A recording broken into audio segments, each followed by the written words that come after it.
I do believe that we fixed our air conditioning problems, so I hope that everyone is more comfortable than they were yesterday. My office did relay to council that I had some additional questions for Mr. King. Then we will move to Mr. Osborne, and then there will be time for rebuttal. So if you will just give me a moment to get set up here.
Mr. King, thank you.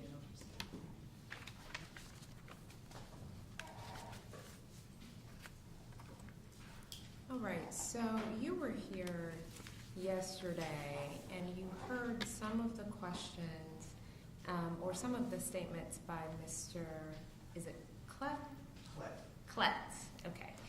And I just, he spoke to some of the writings and kind of his position from the church, and I just wanted to get an understanding from your position from the school. You gave me your argument yesterday, I read your briefing, but I just had some follow-up questions kind of spawned by what Mr. Klett asked, and then just some further questions as I kind of went back and thought about some things that I heard yesterday. So, as a primary matter, Mr. Klett argued to the court yesterday that all of the writings of Ms. Hale fall under safety and security school exception. This means that they should not be released. Is that your position as well? Your Honor, thank you for that question. Just a point of clarification, Mr. Klett is counsel for the school and I am counsel for the respective church. Darn it. No, it's fine, Your Honor. The Covenant Presbyterian Church, the Covenant School. And we actually, after seeing your email, we anticipated that this would be your question. So maybe you all should give a joint, you all should get up there together because it may ping back and forth. No, that's fine. Mr. Klett, these may be for you. So, Your Honor, the church, the way the interveners have structured their respective argument, the church, the school, and then ultimately the parents, is to discuss the progression of the exemptions, starting with the statute itself at 504P and what that means as to information that may be contained in these journals, then to the broader threat of what the journal means to the school community, and then ultimately the Victims' Right Act and the copyright issue that Mr. Osborne is going to address. Your Honor, we operate in a vacuum in the sense that we have not seen these respective documents. But to answer your question directly to what we do know, and we do know what 3 pages says, is that 504P should have applied to all of those pages. Because when we look at those pages from the church's perspective, when we look at what 504P is there to do. It is there to ensure that any information related to school security, any plans related to school security, any record related to school security shall not be disclosed.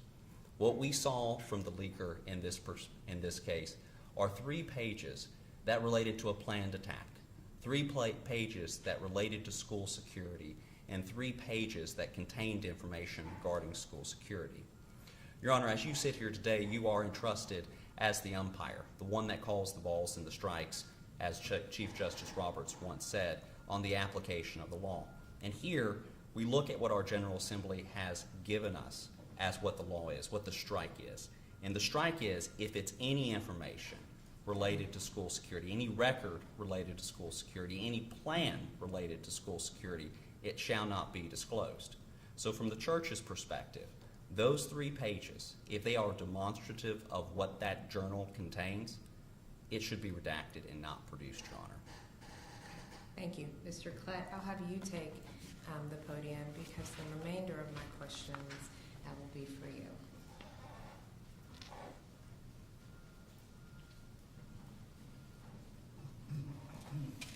Yes, Your Honor. Okay, so if we go back to the statute 107504 P1 in particular, I just want, in regards to 2A at 10750 P2A, is it your position that that change in the statute is substantive or procedural? Your Honor, I guess 2 things. Number 1, we think the change in the law, we think it would be more remedial and not substantive because it addresses really more the procedure. But we don't think that that's outcome determinative in this case because well, we have. Do. You do.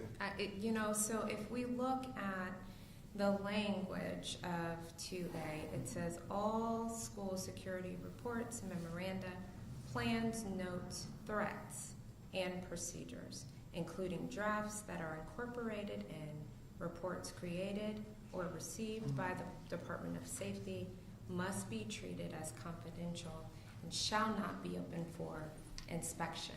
So if your position is that anything that is related to school security should not come out, and then you're telling me that your position is 2A is remedial or procedural, that would mean it would be retroactive or not?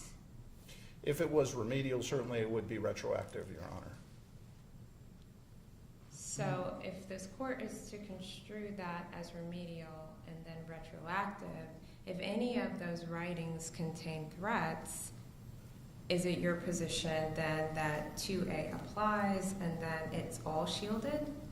Or just those portions of the writings that may or may not have included plans, notes, or threats?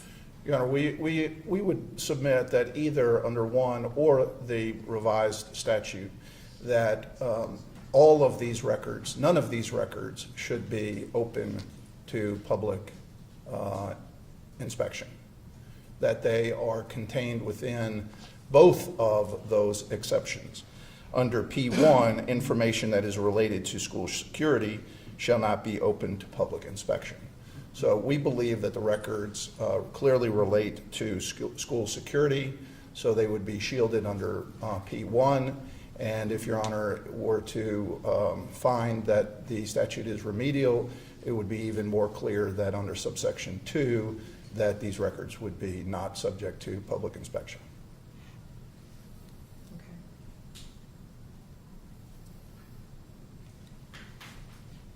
So, let's focus on P1. Information, records, and plans that are related to school security. How does the court then draw the line on what is related to school security? Like what exactly are we concerned about? Are we concerned about a mention of a name? Like how do I determine what is related to school security? Because in my mind, I'm thinking one thing, and perhaps you all are thinking another. So I'd like to really delve into where the line is drawn on related to school security. First, Your Honor, we believe that the exemption is very broad. It is a very broad, intentionally broad statute. Any information that is related to school security. But isn't that subjective for me, or you know, in this case, maybe the police, to determine whether or not we think or I think that it's related to school security? Like, what standard am I supposed to use? What is the test? Your Honor, I do believe that it is somewhat subjective, but you've got to look at the evidence that has been presented in the case. And the evidence that we have, really, when you look at the petitioners, first, as was pointed out yesterday, none of the petitioners, with the exception of Ms. Brewer, have presented any evidence on this issue. With respect to the evidence that was presented by Ms. Brewer, essentially it is her position is that production of these records is a threat, a real threat to this school and other schools. So it relates to school safety. Now, their position is that disclosure of these records would be better than non-disclosure. Fortunately, Your Honor, that is not the decision before the court. This battle of the experts, while we believe that the evidence presented by the respondents and the intervening petitioners is stronger, that issue is not for the court to decide whether it's better to disclose or not disclose. The issue before Your Honor is simply, is the information that is related to school safety? And we think that that answer is clearly yes, because the Ms. Brewer recognizes this as a threat to school safety and security. Now, surely the legislature, in just changing the law, did not intend to add an additional layer whereby which these documents would be shielded from disclosure, would they? Your Honor, I believe... In 2A, that's what I'm meaning. If it's remedial and this court is to look at it as a remedial, then retroactive, if those writings contain anything regarding a threat to a school, where in your position that's all of them, then they are all shielded from disclosure. If I look at the plain language here, do you believe that that's what the legislature intended? Your Honor, I don't know the legislative intent there. Perhaps it was simply to make it more clear that these records should be shielded in light of further discussions within the legislature. I don't know. But what we do know is that the law that was in existence under P1 is broad enough to cover these records, in our opinion. And that would be, in your opinion, subjective for me to decide, but anything related to school security. So if there's anything in the record that is not related, or in the writing that is not related to school security, it's your position that that should also not come out, or should, or... No, Your Honor. It clearly, if something is not at all related to school security or safety, then that is something that would be subject to disclosure. But again, our position is that a shooter oftentimes is motivated by the desire to gain fame and notoriety. And by providing a shooter with that fame and notoriety, by publishing her writings and her thoughts, providing her with that platform to provide her thoughts to the public, by doing that, you are providing the notoriety and fame that is sought by these unfortunate individuals. And by doing that, the writings, the evidence that we have presented to the court demonstrates that it is a real threat, because there are individuals out there that will grasp these writings, see that the notoriety has been provided, and will engage in copycat behavior. And it is that exact scenario that we're trying to prevent. And that is the threat, is that That- correct? That is a threat, and it relates to school security and safety.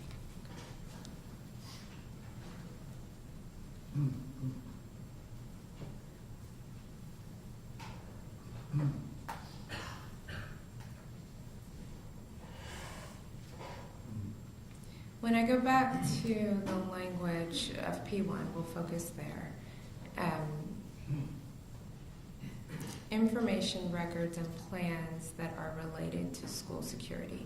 Now, public and private schools both have certain protocol safety measures that they both have to present to the Department of Education. Is that right?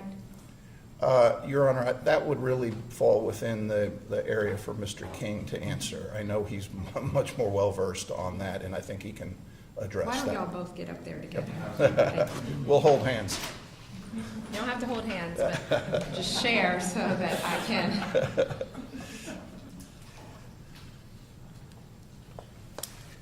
All right, Your Honor's question is the obligations for creating school safety plans. Is that correct, Your Honor? Well, just generally speaking, both public and private schools have certain plans, procedures that they all have to comply with and turn into the Department of Education. Is that correct? Your Honor, that is correct as of July 1, 2023. You've asked several questions, and I'm going to answer your questions and kind of back up and answer a prior question at the same time. When we look at Public Chapter 367, which was House Bill 322, which was signed into law on July 1, 2023 as a result of the special session, it did numerous things, but the first two things it did is it changed 49-6-804 and required two things, Your Honor. In subsection A of 804, it now provides that each LEA, which is a school district, each public charter school, shall adopt a comprehensive district-wide school safety plan and building-level school safety plan regarding crisis intervention, emergency response, and emergency management.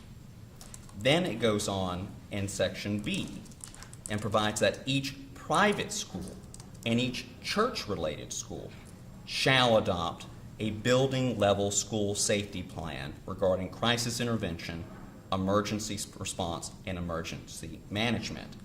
Both sections A and B require the LEA and the public charter school, along with each private school and each church-related school, to now file those plans with local law enforcement. Were they required prior to July 1, 2023 to have any plans created?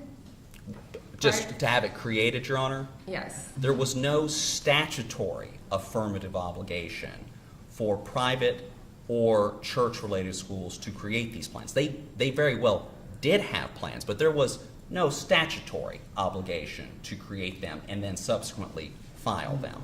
So what happens in the special session, Your Honor, is the legislator now comes in and says, every school in the state of Tennessee that is operating, be it private, be it charter, be it public, be it church-related, you must have a security plan. And not only must you have that security plan, you must give it to local law enforcement. And that makes a lot of sense because, Your Honor, that helps a response. That helps understanding what security protocols are in place when a crisis arises and law enforcement is responding to that crisis, that they have an understanding of what may be going on at that facility as law enforcement tries to go in and breach the perimeter to neutralize the threat, as they did in this case. So, Your Honor, when we look at 49-6-804 A and B, we now know that every school in Tennessee has this affirmative obligation to not only create these plans, but to share these plans. And once these plans are shared pursuant to law with local law enforcement, as we look at the definition of the TPRA, they become public records. So we have a whole host of new documents that are being created. And so, Your Honor, These are now public records. And so this is where you can read Section 2A and 2B in harmony with these requirements, because the legislator amended 504P to add 2A and 2B. And it talks about security reports, memoranda, notes, threats that are shared with the Department of Safety. Your Honor, that's where you read these, that's where the public chapter has to be read in harmony. You have the chapter requiring creation of new records, and now you have 504P with an addition saying those records are protected. And so, Your Honor, that's why we keep focusing on Section 1, because we know Section 1 existed as of March 27, 2023, because, in fact, Section 18 of Public Chapter 367 says the existing language of 504P shall now be designated as Subdivision 1. So, Your Honor, to answer your question, yes, there is now an affirmative obligation for all schools in Tennessee to create and share these plans. But 504P1 still provides that any information related to school security shall be protected and shall not be disclosed. And so when we're looking at what that means, it means what it says, that if these journals, and as I've already discussed, the first 3 pages that have been leaked, we believe, satisfy this requirement, contain information regarding school security, how this individual was going to attack this school, where this individual was going to park, how this individual was going to look at school security.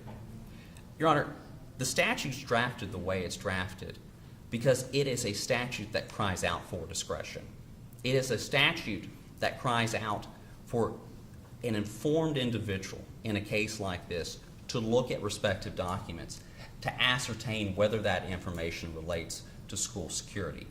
School security means the perimeter, Your Honor. It means the security cameras. It means the security guards. It means what teachers are trained to do in a crisis.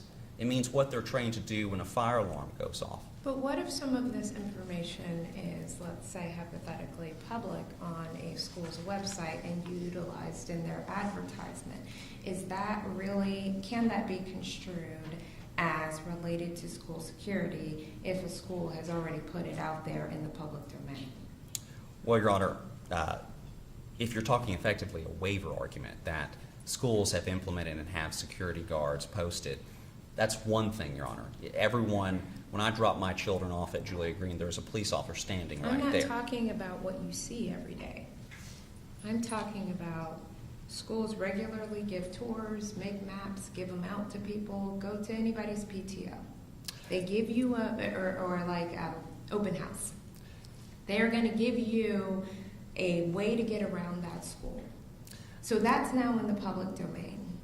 If a tragedy or an incident happens at that school and that's collected by police, is this court to construe then something that's already in the public domain as it shouldn't come out because it's related to school security even though the school has already put it out?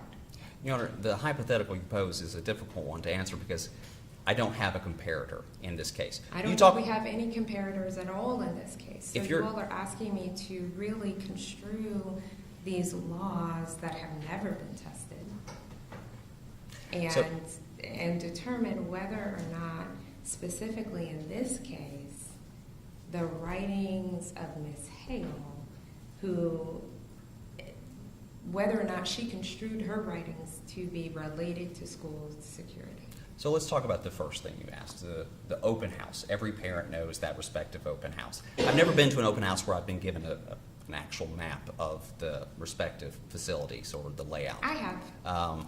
But I've been directed. And, Your Honor, that is sometimes just a very blank sheet of paper of saying room 207 is located on the 2nd floor at this potential location. That's information that's fairly generic. We can agree to that. That information is public. People can learn about it. But what's not generic, and I think you have to look at it through this lens of what information is being added onto that. That there are plans of this is the access point that I want to utilize. This is how I want to maneuver through the respective building to avoid security cameras. This is how I know that, you know what, there's a police on guard until pickup is over, and that police routinely leaves at 9:30 every day, or the school resource officer doesn't arrive until 11 o'clock in the late morning. That type of information is not uniquely known or broadcast throughout the respective community. And I think that most schools don't share their inherent security plans of how they're going to respond to a crisis. Well, and I don't disagree with you that that schools generally do not share their security plans. But I don't know that we're talking about the security plan of a school. I think that we're talking about the writings of Ms. Hale, which those are not security plans, right? But you're asking the court to construe them as being related to school security, which begs the question if, you know, a person writes about a school, is that truly related to security? And is that what the legislature intended? You talked about being fairly generic. So is that the rubric that I'm supposed to use when I determine whether or not something is related to school security? This comes back to the broad versus narrow construction of this exception. And I think I'm always guided by looking at what the prohibition provides. And it says shall not be disclosed. And it is information related to school security. You know, that word information is a broad term. It is encompassing and gives the court, because you are put in this position under the TPRA as the only person outside of Metro that sees this respective information. And we are talking about, if we step back, we are talking about school security, the protection of children. So, Your Honor, with the broad prohibition that says it shall not be disclosed, and the fact that the General Assembly not only used information when they first drafted it, but importantly, they kept it, Your Honor. The General Assembly had an opportunity in their special session to narrow the construction of 504P. They had that opportunity to narrow it if they wanted to when they passed Section 2. They didn't do that, Your Honor. Your Honor, we're talking, and we are guided by the fact that this is something, school security, that protects the helpless. These are 6-year-olds, 7-year-olds, and at most 18-year-olds that are in these schools. These elementary schools, there are not individuals outside of the teachers. These children cannot protect themselves. So when you're asking me, what is your task?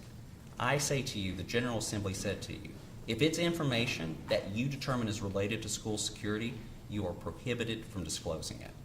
Now, and that is created by anyone. That's is correct. Your argument. That's correct, Your Honor. I come back to the very simple, when we look at this statute, again, it is about content and not the creator.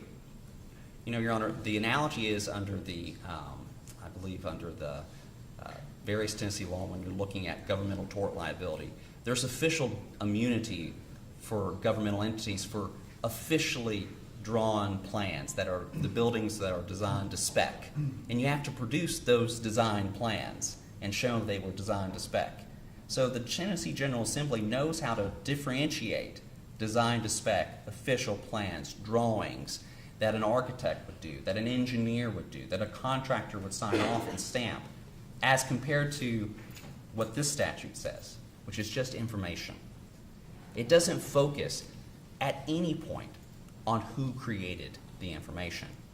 Your Honor, the General Assembly met when this TPRA action was initially filed.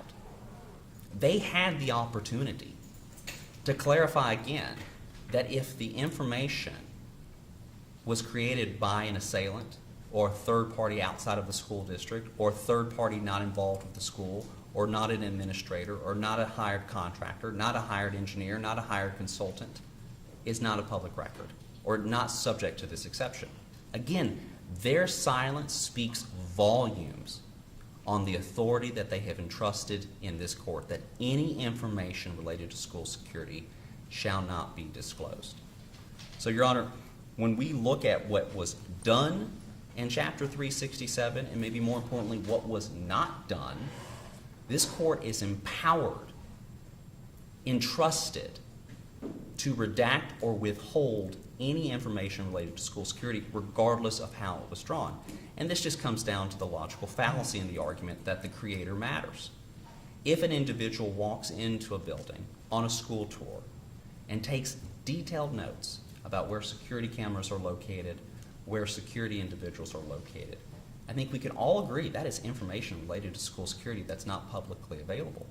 But because this individual took it down and then subsequently used it in a nefarious way, and that information was wrapped up in an investigation, that somehow it doesn't enjoy the protections of this exception would lead to the disclosure of sensitive school security information.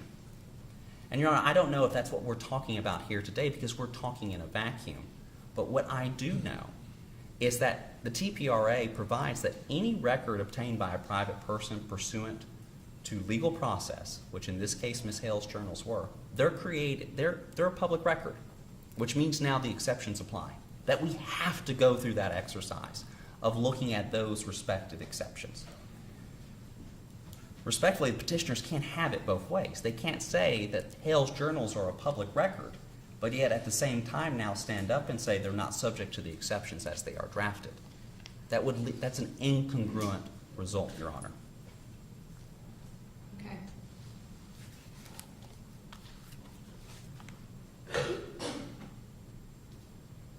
I think that's all I have. Thank you, Your Honor, for your time. Thank you for that clarity. All right, Mr. Osborne, I'll hear from you.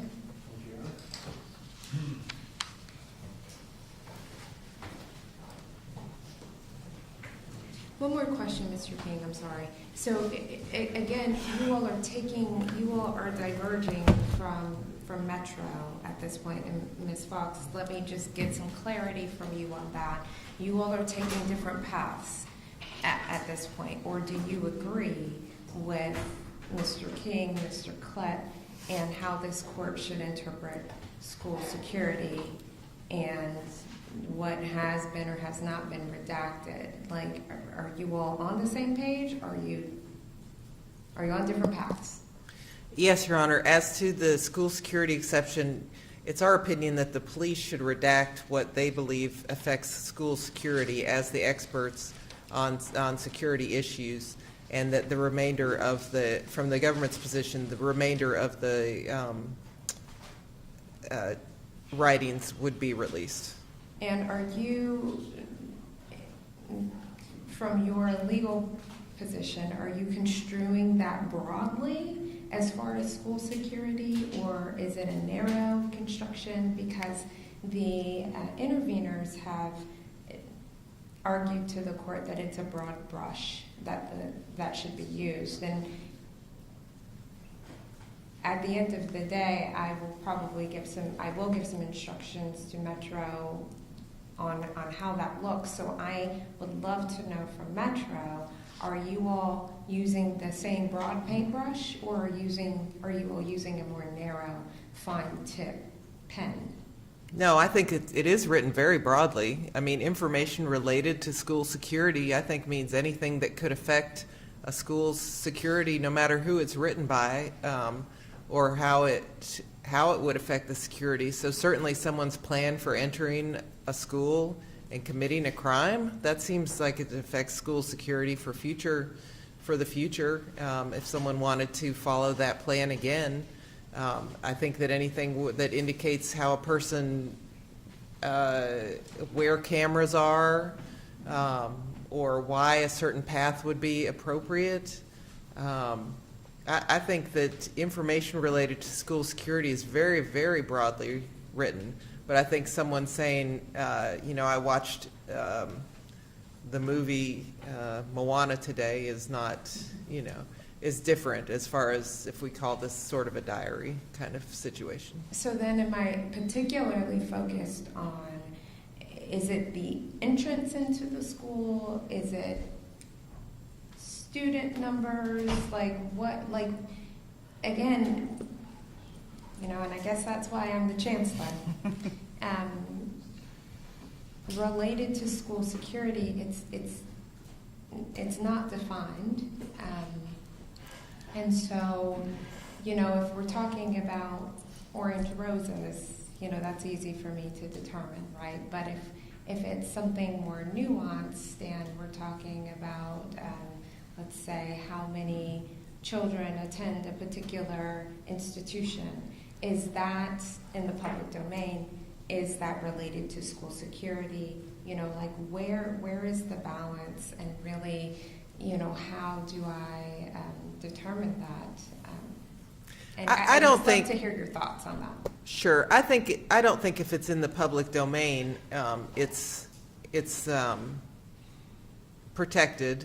I think if you look at, for example, in the courthouse security is another, government buildings is another issue, another exception to the Public Records Act. So in that case, does everybody know when you enter, there's a security station, and then the mayor's office is on the right, and there are other offices on the left? Everybody knows that. You can see that if you come in. But everybody doesn't know where are cameras set up, where are security guards located, are there ways that additional security measures may be in place that the public is not aware of. And so I think that's, you know, I think that if you ask, if you get into the nitty-gritty like that, you know, in this church, where is the sanctuary? I think that's something that is public domain. But I think knowing more specific information that's only privy to someone who's planning a crime or who is working for the school, I think that's different. Okay, so you think that it is kind of like insider knowledge, and so if these writings do not contain anything that a normal passerby may observe, even if someone were to come and tour a school, you're talking, or it's Metro's position that when we talk about school security, I'm looking for specifics. Yes, that would be our position. And I certainly don't mean to indicate that the metropolitan government is adversarial to the victim's broader arguments. I'm not saying that, But we're, you all are taking different yes, paths, we're taking right? a different path under the established law for what governments are required under the current case law. Okay, all right. So your position is specifics, and Mr. King and Mr. Klett, your position is anything that a passerby may observe, or someone coming to visit a school, you know, if I recognize that there's a door, you know, on the right, is... So, Your Honor, there's the statute's written information, records, and plans. That's the trilogy that is included as preceding related to school security. So right now we're talking about information, and you're talking about information that can be gleaned by the public. I think what Mr. Klett and I are also saying, anything that is related to a plan, that an individual, for example, the assailant in this case, planned to enter the building at this spot, planned to park at this spot, was looking for security. That is a plan that is related to school security. So that should be exempted from public disclosure as well. That is what we are arguing. So, Your Honor, I think you have to look at all three of those words together when ascertaining 504P1 and its application here. To your point, a generic map of where the sanctuary is, and the school entrance is here because there's the sign that says the Covenant School. That information, I think, is generally known and would maybe fall out of the purview. But the commentary by this individual, and I reference back to the 3 pages, the commentary by this individual is a plan, and that plan relates to how she's going to pierce the envelope of this building and take action within that building and assault and murder these individuals within that building. Under the school security exception, that's a plan related to school security. That's a plan related to security of the property and how she's going to evade it. And, Your Honor, so that's a concrete application, in my opinion, because we know what we're talking about with the leaked pages. And Because there's not been a case like this before, when I draft an opinion, and assuming it goes up on appeal,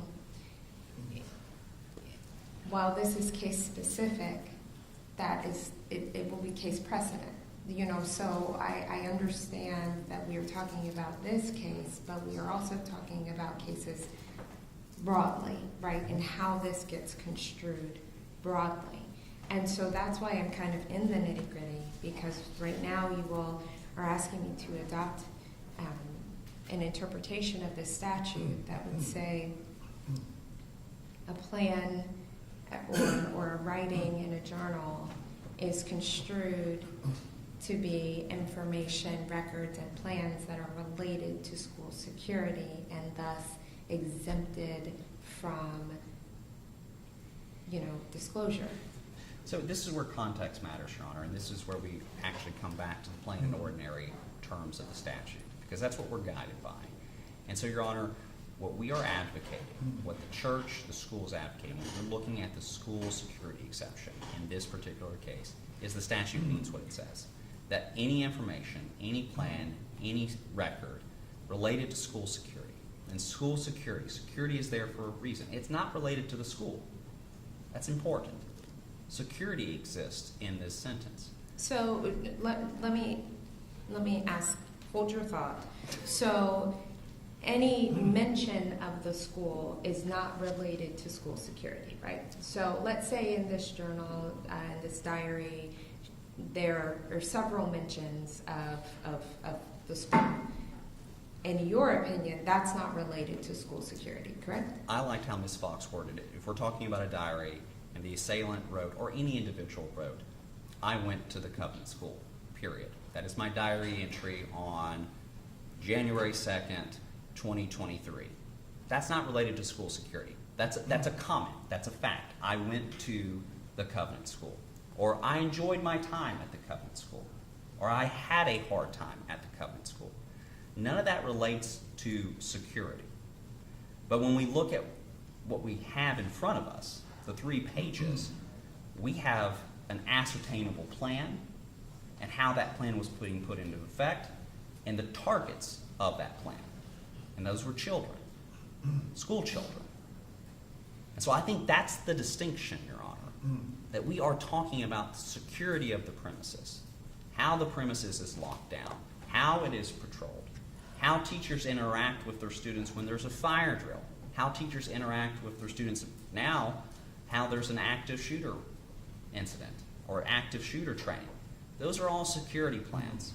Where an SRO is placed, where the SRO patrols, Your Honor. I mean, this is a campus, and just like many campuses now, many schools, there's a patrolling security officer on the campus at times. So where that person is at particular hours, the routes they take, that is all unique information related to school security. So, Your Honor, when you're looking at the application of 504P1 to not only this case, but how someone would have to apply it in the future, how Metro will have to apply it in the future, I think the words of the statute guide you. And that is the information, plans, records related to school security. So the threshold inquiry is it related to school security? Are we talking about something that will open the school up, provide insight to how they secure their premises, how they protect their children, what plans they have in place to respond to emergencies? Then if it's an information issue, if it's a record issue, or if it can be construed as a plan, the legislator has told us it shall not be disclosed for public inspection. Comparatively, if it's a commentary of, I enjoyed my time at Hillsborough High School, or I really liked playing on the basketball team at Hillsborough High School, I made great friends there, in a journal, and that's one page. And then the very next page says, I'm going to go into Hillsborough High School and take the lives of X, Y, and Z at this time. Your Honor, the first page about enjoying the basketball team, you could say that is a public record and it can be disclosed. On the other hand, Your Honor, that second page, that's a plan related to school security, how that individual is going to pierce the security of that school and carry out an attack there. It's written in a way, Your Honor, that by the application of its plain and ordinary terms, the judge, the courts, Metro, have the ability to make that distinction. Because unfortunately, Your Honor, as you said, this case is a little sui generis to its own facts as to what's in front of you. And we only can be guided by what the General Assembly has told us in the words of its own respective statute. And in this particular case, it's important that this case is sui generis, because the next one will be as well. I hope and pray that I'm never here on the next one, Your Honor. I hope and pray you never sit there on the next one. But, Your Honor, the facts of each case are respectively different. And that's why construing this statute broadly, but having at least it tailored to school security, empowers Metro, empowers the court to ensure the safety of our children are preserved. That security that is implemented to ensure their safety remains exempt from public disclosure, so that we don't make it easier for the next one. Okay, thank you. Thank Does you, Your anyone Honor. else want to speak on that issue? Okay. I know the petitioners will have rebuttal on that, so, but I'll hear from you all at the end. All right, Mr. Osborne. Thank you, Your Honor. And I will have a couple comments that relate to this issue. Give me just 1 second to come up.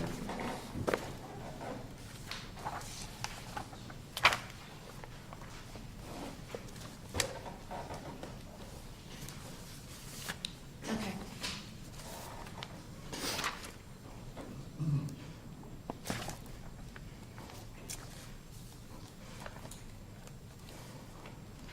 I'm ready whenever you are. Thank you, Your Honor.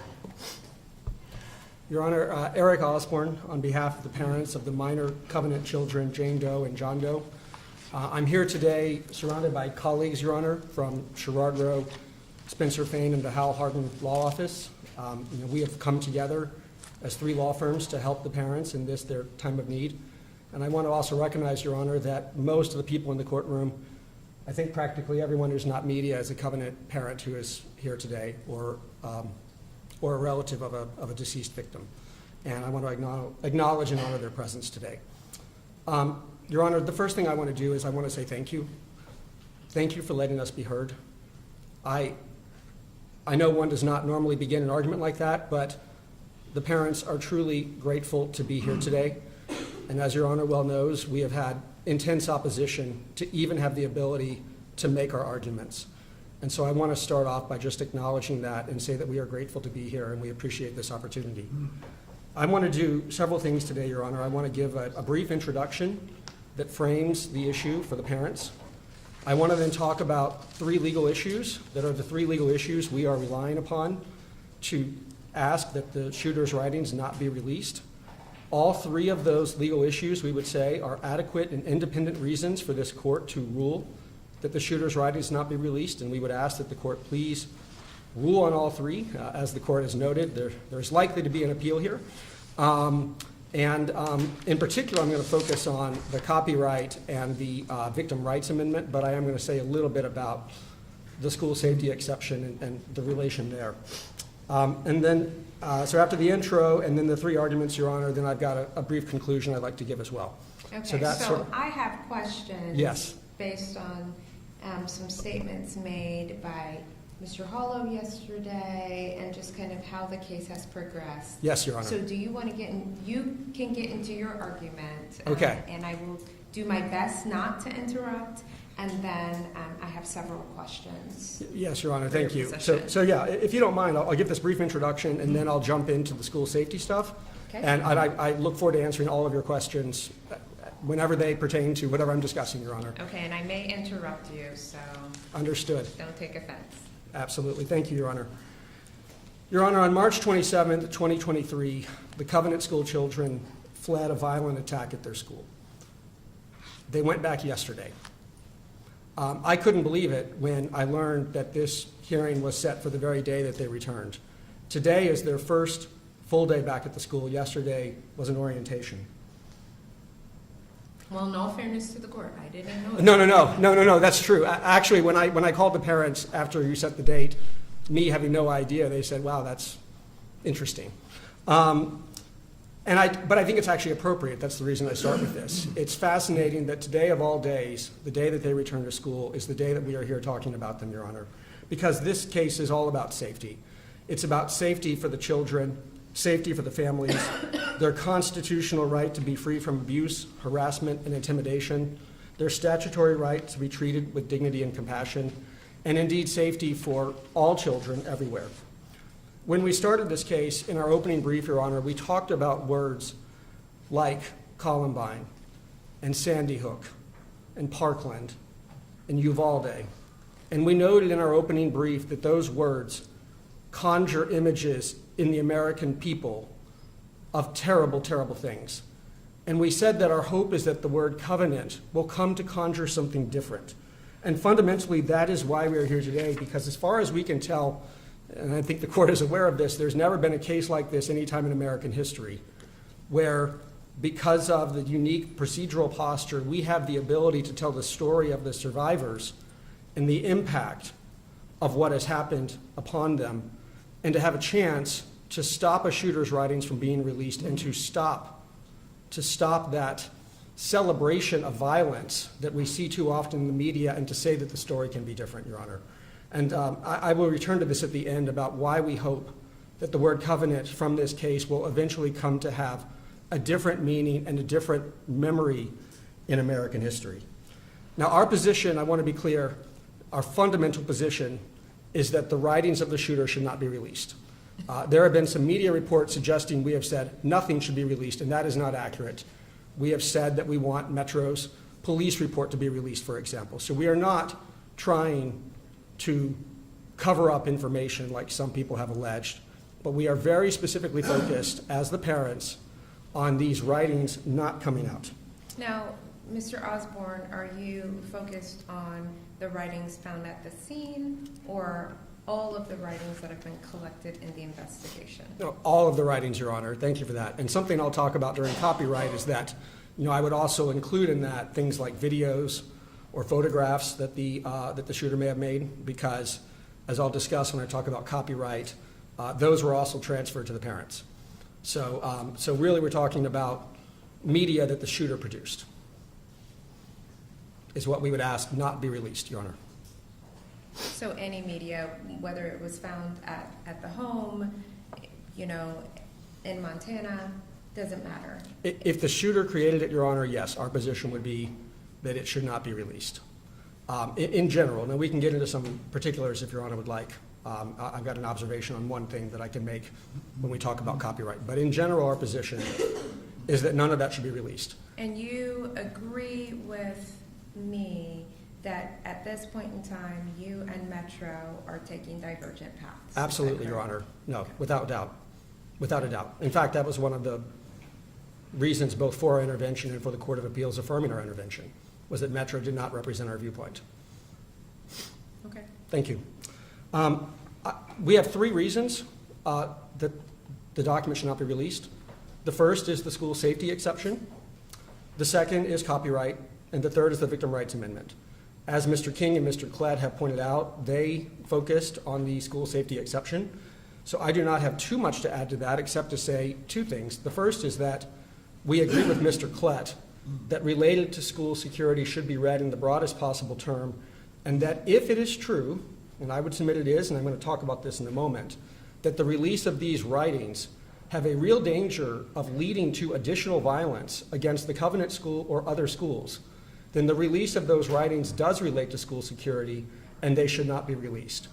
Now, But how can the court quantify, what at best at this point is speculative?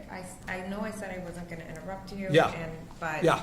you all have been before me before. You know how this goes. No, I do. And Your Honor, I've got the Elmo on because I know that the court Okay. sometimes likes the Elmo. Because hopefully I've anticipated where you're going, and I'm going to hopefully provide some answers. Okay. And the thing that I wanted to start with is there was a comment made yesterday by Mr. Pierce. He talked about Mark Gwynn, who was a person who gave us a declaration. And I think Mr. Pierce said something to the effect of, who is this guy? Who is this guy to opine about whether release of the writings will lead to more violence? And Mark Gwynn's declaration, I think, is actually very important on a host of levels, Your Honor, so I'd like to start with that to sort of wrap up the school security exception and because I'm going to use it in several other points. So if I may, I'm going to put this on the screen now.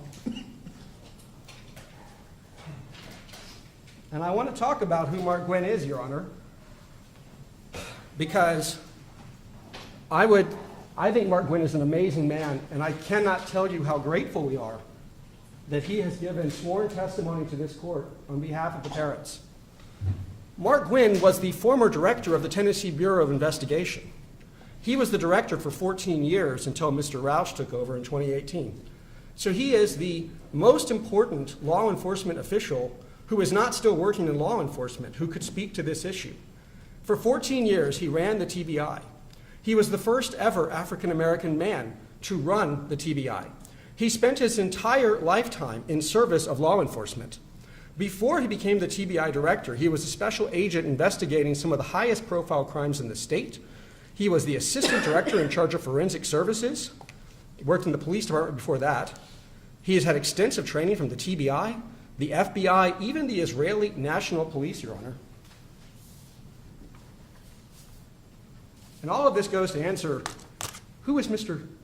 Gwynn, as Mr. Pierce asked yesterday. Mr. Gwynn is also an incredibly decorated and awarded man, Your Honor. In 2006, he won the award as the Distinguished African American Alumnus of MTSU. In 2010, he won the overall award as the most distinguished alum of that university.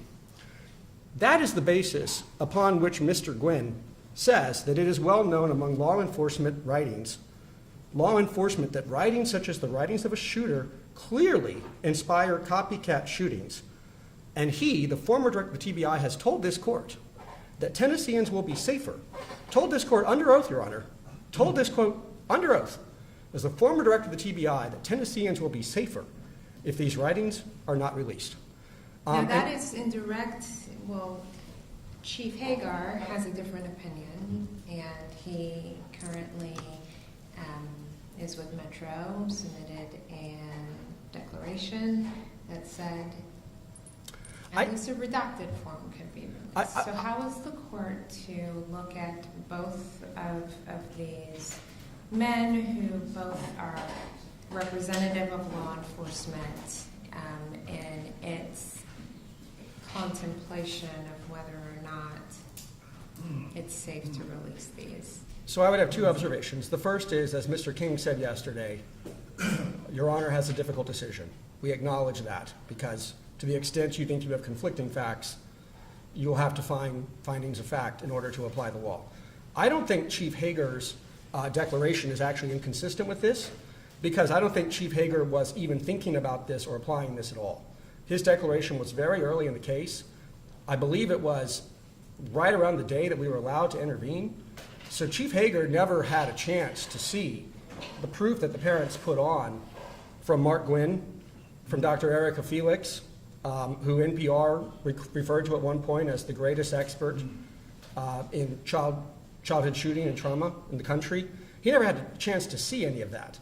So we don't know how he would feel if he were asked that question today, Your Honor, and I don't believe his declaration is inconsistent. I think his declaration was limited to the issues that Ms. Fox has stated for Metro, which was, with the redactions that I have identified here, we will have satisfied Metro's narrower view of the school safety exception.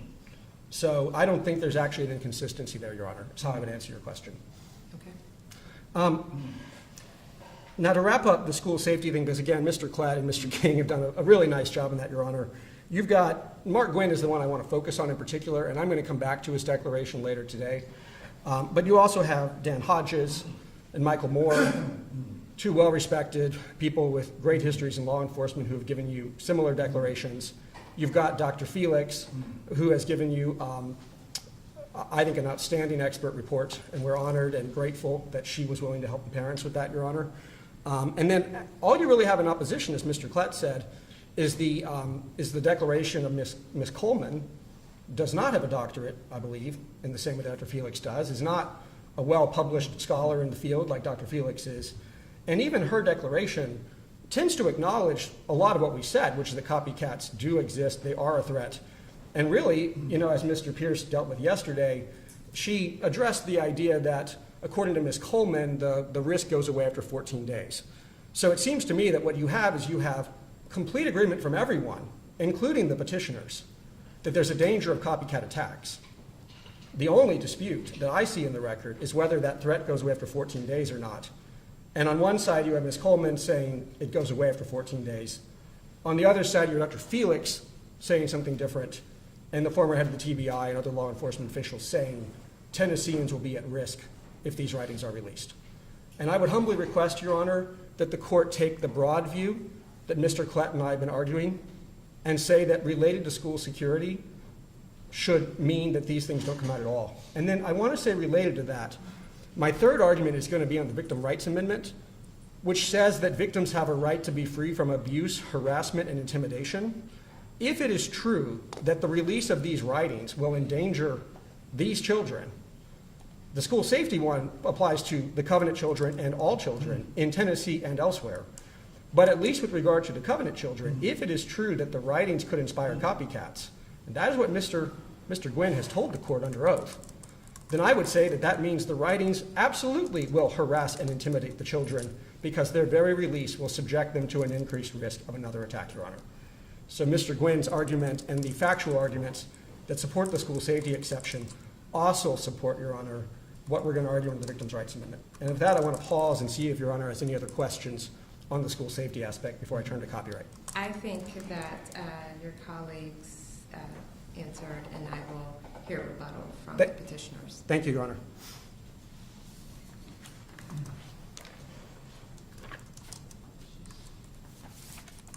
I do have one question before. Is the court to construe, I think you just argued to me that the court is to construe the exceptions broadly. Yes, But Your Honor. is that in conflict with the TRPA that says, in Tennessee, we like open records, let the sun shine in. If I construe the exceptions broadly versus narrow, does that not conflict with what the legislature has said? They like open records. We want to allow everything to be open, basically open government. I think the immediate answer that comes to mind, Your Honor, is the Griffin case that Your Honor talked about, where the Supreme Court said that there should be a balancing test applied about the totality of the circumstances. Now, I can argue Griffin a little bit, though it's not one of our principal arguments. I mean, I'm focused on 3 other arguments. But I think that the Supreme Court said that when we consider, yes, there is a general public policy in favor of disclosure, first of all, and this again reiterates what Mr. King and Mr. Klett said, I think that the Open Records Act is, I think we can all agree, primarily meant to be about government-created records. This is a weird case in which you have something that is unquestionably private writings that, were it not for this horrific event, would never have been in the possession of the government. But that's going to be every person who is involved in crime. The way that, unfortunately, the way that this statute and the case law has been decided, if you become a victim of crime and your personal information, whatever is collected at the scene, whatever, it becomes subject to open records. I agree, Your Honor. It becomes subject to open records. And anyone, a citizen of Tennessee, can come in and file a request and get your private information. I agree, Your Honor, that that is what the law says. And then the law says that there are exceptions. Here, we actually have exceptions that apply because we have the school safety exception, the copyright exception that I'm going to talk about, and the Victim Rights Amendment. Now, the Victim Rights Amendment, before it can apply, you've got a threshold level you've got to show, which is that the writings will relate to abuse, harassment, and intimidation, which is often not going to be the case. But if I may, Your Honor, I want to delve into that more detail when I get to the Victim Rights Amendment portion of my argument. That's fine. So, okay, Your Honor, with your permission, I will move on to copyright at this point, okay? So, let me get my...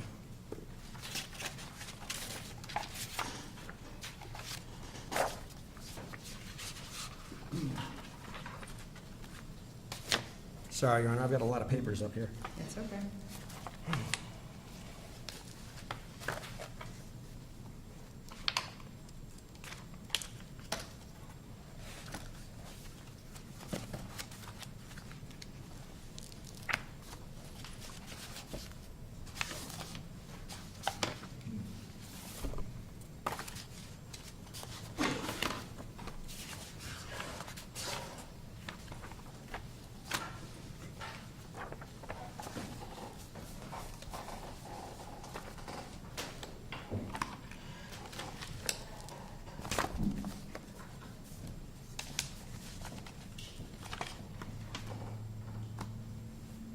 Well, Your Honor, I'm going to begin, and then I'm going to look for another piece of paper later when that comes up. I was trying to get it all organized before I start It's all copyright. right, take your time, get organized. No, that's not it. There it is.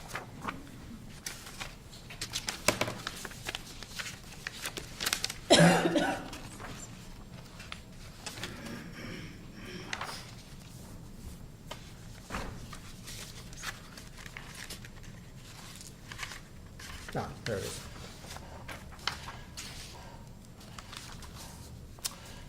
Okay, Your Honor. Our second argument relates to copyright. Last June, in what I think can only be described as an act of amazing grace, the parents of the shooter, Ms. Ronald and Norma Hale, transferred ownership rights of all of Ms. Hale's intellectual property to the parents.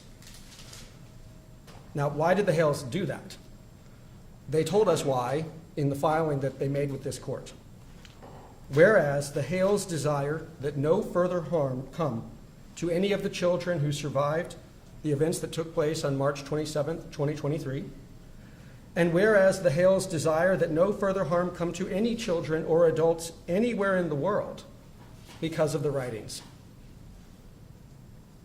Ronald and Norma Hale transferred ownership of the writings to a special trust called the Covenant Children's Trust for the very purpose of protecting these children, Your Honor, and of protecting all children.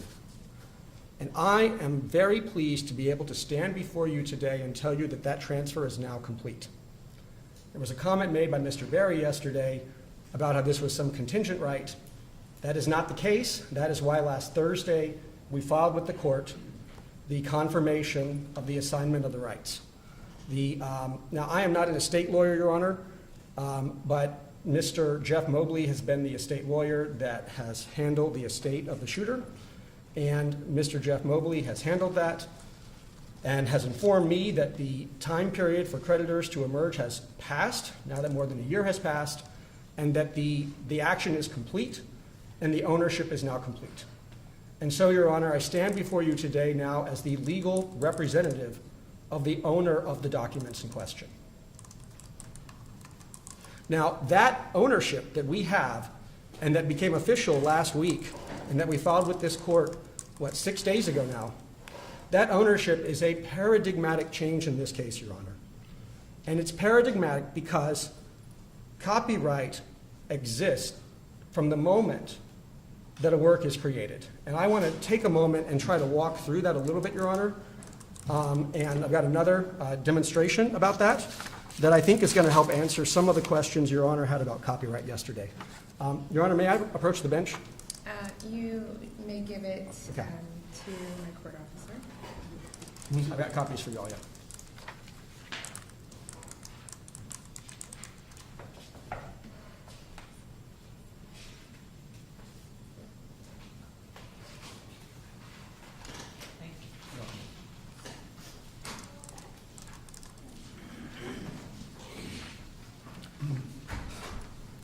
So, Your Honor,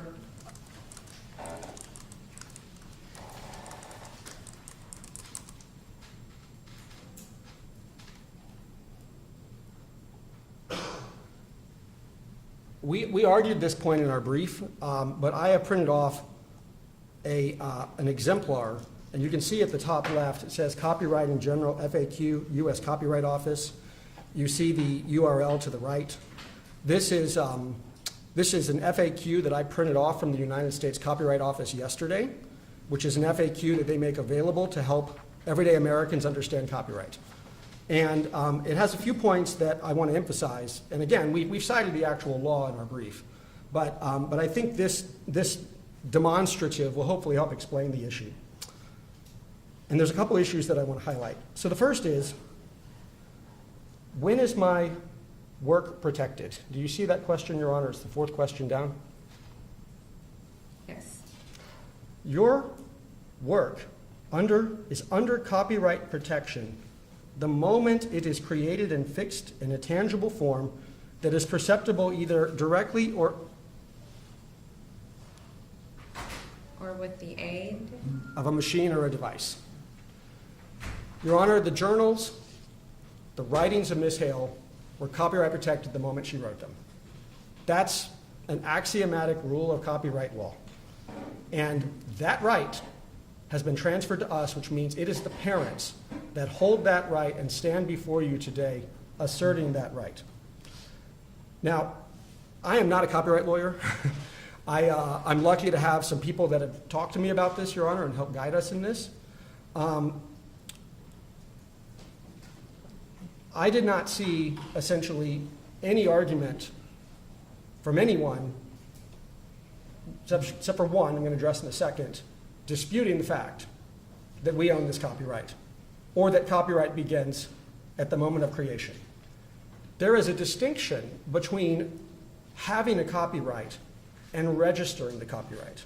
And if Your Honor has questions, I can... That was going to be one Okay. of my questions, Okay. so I'm glad that you went Yes. ahead and beat me So- to the punch.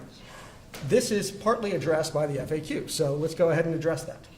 Why should I register my work if copyright protection is automatic? Here is what the U.S. Copyright Office tells us. Registration is recommended for a number of reasons. Many choose to register their works because they wish to have the facts of their copyright on the public record and have a certificate of registration. Registered works may be eligible for statutory damages and attorney's fees in successful litigation. If registration occurs within 5 years of publication, it is considered prima facie evidence in the court of law. The reason you would register a copyright, Your Honor, is if you want your copyrighted material to get out to the public and you want to protect your rights in it. There was a comment made yesterday that copyright is only about monetary gain. And that is not correct, Your Honor. There are numerous people that, for various reasons, choose not to publish things that they write. You know, we can think of any number of famous authors that, wrote a great book, and we know that they wrote other things later and chose not to publish them for various reasons. Those things were still protected by copyright, despite the fact that they weren't registered. Now, Your Honor, the parents, their hope is that we will never register this copyright. Because as I understand it, registration would require that we actually take the documents and go to the Copyright Office and provide them a copy. And our entire position is that these documents should never be released. But, Mr. Osborne, you remember my earlier comment when I said, pursuant to the TPRA, the way it is written by the legislature, and I don't write the laws, but even if you are a private citizen, even if your works belong to you, if you become a victim of crime and they are collected in an investigation pursuant to the TPRA, they are subject to disclosure. So how does the court really wrestle with that? Because while the copyright may be the copyright, and registered or not registered, I don't think anyone disagrees that these are public records. I didn't see in anyone's brief that they disagreed on that point.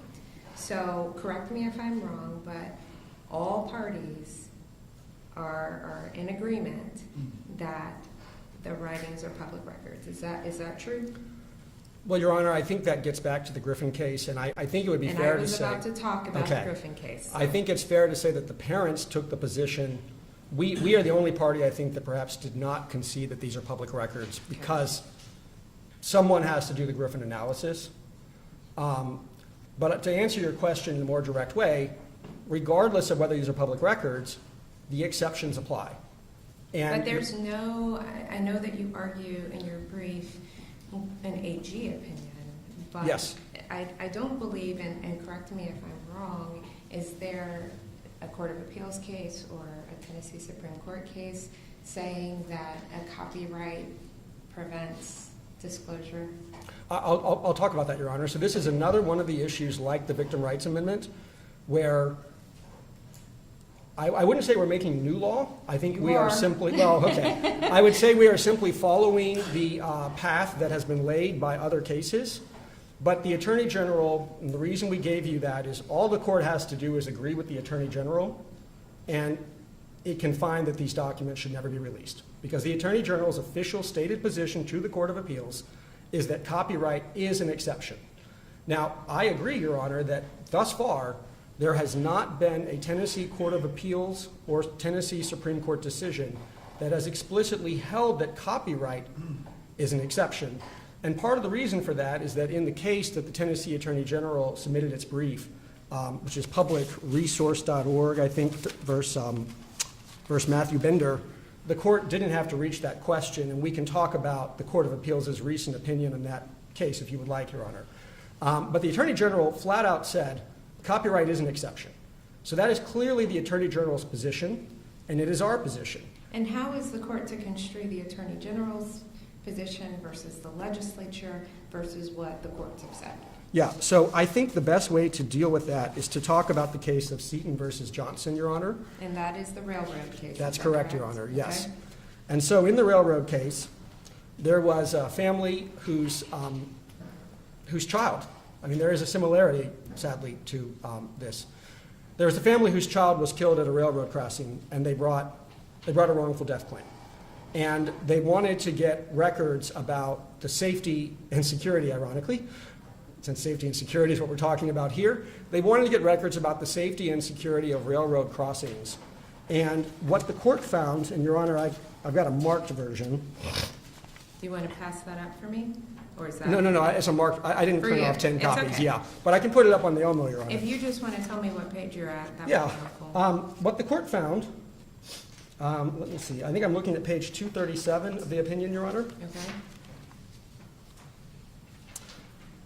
This court chooses, so dealing with a federal law that protected that information from disclosure, acknowledging all of the TPRA issues, the court still looked at this federal law that protected it from disclosure, which is what copyright does, and that's what the Attorney General says, and said, this court chooses to follow the clear weight authority cited above and to adopt the holding of Southern Pacific.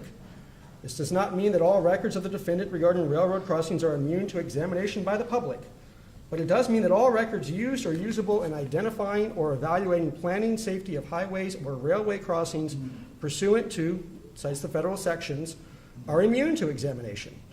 If the foregoing is deemed to be unjust, the remedy lies with Congress for this Constitution and the laws, I'll just put it up, Your Honor.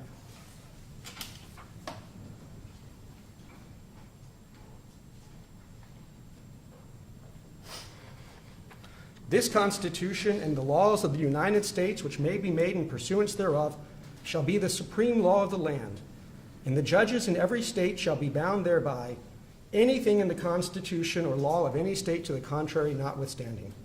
So the Court of Appeals explicitly adopted the Supremacy Clause and acknowledged that federal laws that are in conflict with the TPRA are supreme, and that if people don't like that result, they should take it up with Congress, Your Honor. And what I would submit is that copyright is supreme under federal law. That's the position the Attorney General has taken. That's the position we ask this court to take. It is true that that issue has not yet had to be fully resolved because the Court of Appeals didn't have to resolve it in the Matthew Bender case. And if people don't like that result, Your Honor, they can take it up with Congress. But I believe, Your Honor, that the law dictates that result. If this court were to adopt the parents' novel argument, wouldn't that in essence gut the TPRA when it comes to any writing?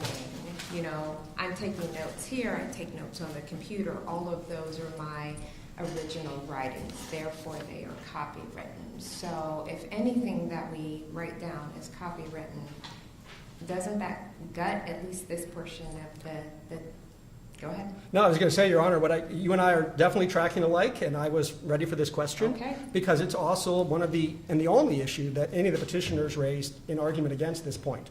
And so here is the thing I was looking for earlier. This is the section that we cite in our brief, section 102, You're gonna which have to make talks. that way bigger. I know, I will, Your Honor. Or at least Let give me where it is, what page on your brief. This is 17 U.S.C. section 102. And let me see, okay, hold on one moment.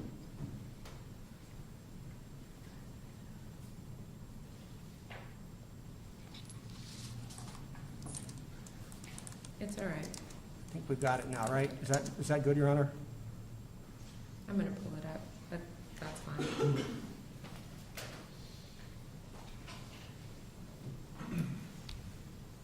Okay, so let's talk about why copyright rarely applies, even though it absolutely does in this instance, Your Honor.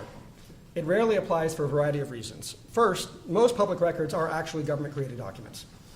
And government-created documents, and this is part of what actually the public resource versus Matthew Binder case got into, government-created documents are different and are not protected by copyright. In a nutshell, we can go into further detail about what the Court of Appeals had to say in that case if Your Honor would like to. What is protected by copyright? The things that are laid out in Section A.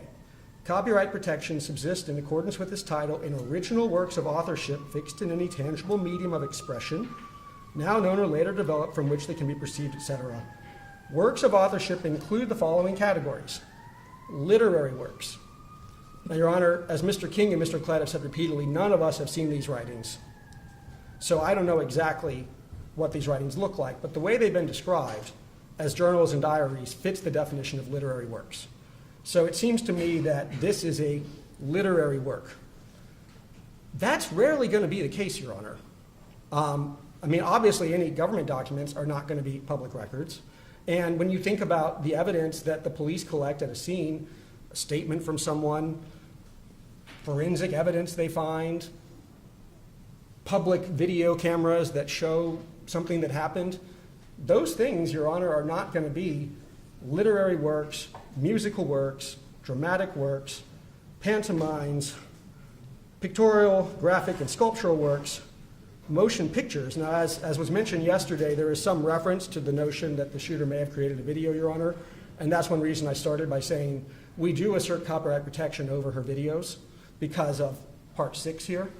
But the short answer is that many, many things are not going to fall under the definition of copyright because you have Part B, and this is the part that Mr. Pierce argued. In no case does copyright protection for an original work of authorship extend to any idea, procedure, process, system, method of operation, concept, principle, or discovery, regardless of the form in which it is described. I mean, it is limited, Your Honor. It is limited to works of creation. And everything that we've heard about the journals is that these fit. But this is a rare scenario because how often are you going to have a scenario in which a crime takes place and you have a document that is not a public document that becomes a public document because the police get it? But I think that we're operating in this bubble because we're talking about this case.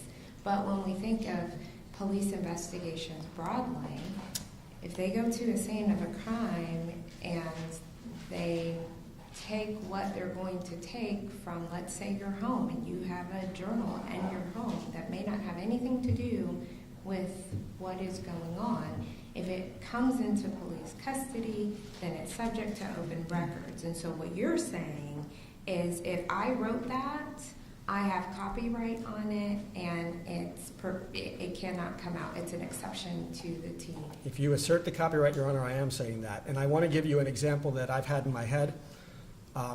I have young daughters, Your Honor, and like many young women right now, they are Taylor Swift fans. And so imagine a hypothetical in which, for some reason, the Nashville police had cause to search Miss Swift's residence here in Nashville. For any number of reasons, right? Not because she committed a crime or even was the target, but maybe they need some information. Imagine that they go into her apartment and they find 10 songs that she has written that she has not yet registered, Your Honor, because she has not yet put out the new album. And you had petitioners come in and ask for Miss Swift's writings. I would tell you that absolutely Miss Swift can come into this court and say copyright. They cannot force the government to release my copyright-protected material. And we are in the same position as Miss Swift. And that's a rare thing, though. So that's my position, Your Honor. And it's your position that the supremacy clause, because it's a federal law, is going to trump. Absolutely. So I don't need Yep. to look at the exceptions. I don't need to look at anything. That's what's so because beautiful about the copyright argument, Your Honor. It's incredibly simple, and it's correct, is my submission to you. And I recognize this case is going to be appealed, as Your Honor knows. I recognize that this exception, the Attorney General says it's there. So I'm just asking that the court adopt the same argument the Attorney General just made and say none of this can come out because the parents own the copyright. Why do the parents own the copyright? Because in an act of grace, Norman and Jean Hale were kind enough to give us this to try to protect our children. I mean, this is so novel, Your Honor. I don't think there's ever been a case in which the family of the assailant has tried to make amends to the families that suffered at their child's hands. It moved me to tears when it happened, Your Honor. It's a beautiful thing. And the result of that is what I'm arguing to you today. So the Griffin case, if we go back to the Griffin case, so in the Griffin case, the wife wanted the notes back, the suicide notes. And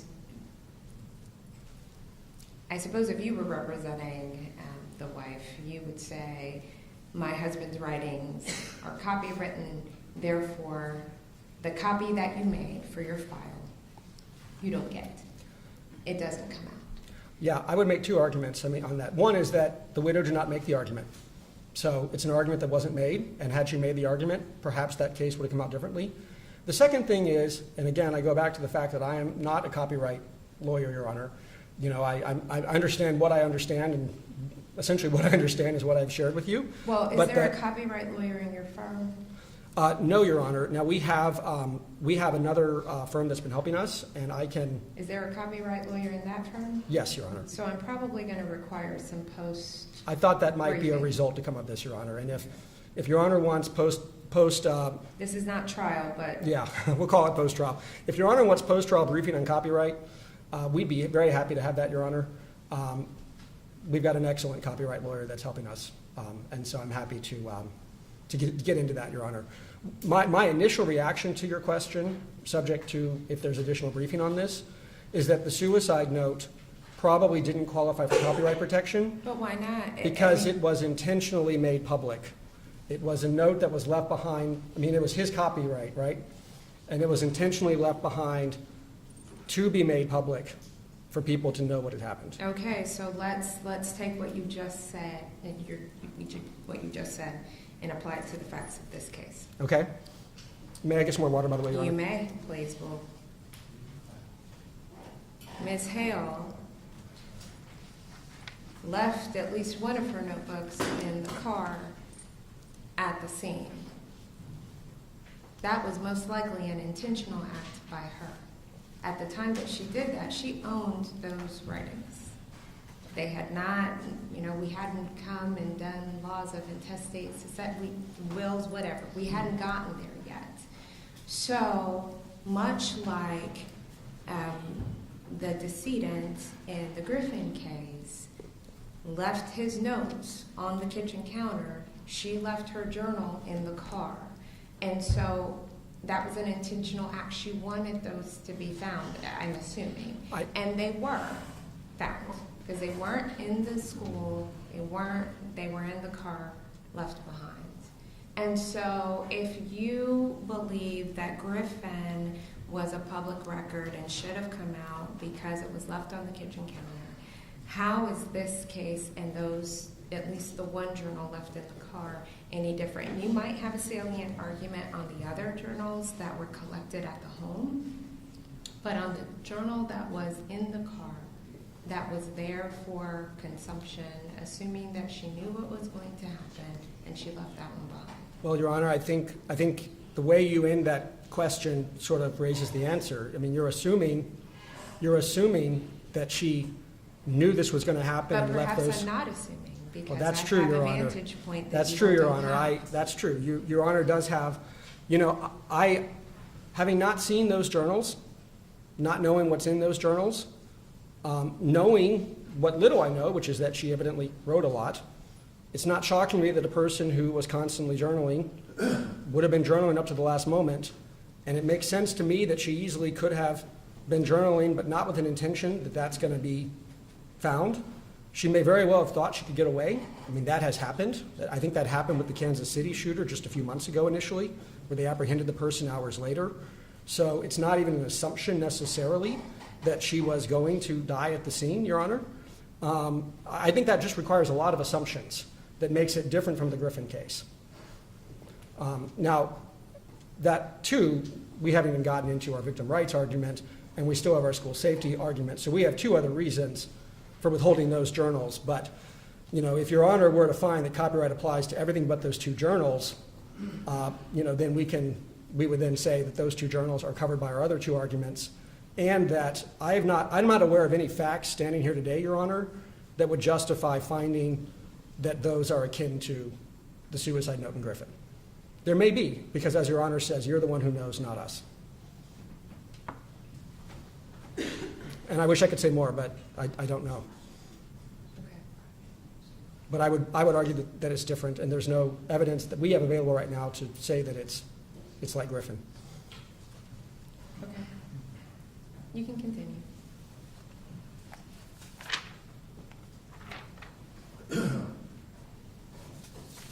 Your Honor, I think that's all I have on copyright for now, unless you have any further questions on copyright. Should this, if we're going to go down this copyright path, should it be over in federal court? You know, in the state law. Oh, I'm glad you asked that. That's a great question. Let me address that. There was a comment made yesterday about the Matthew Bender decision, and that was an incorrect comment.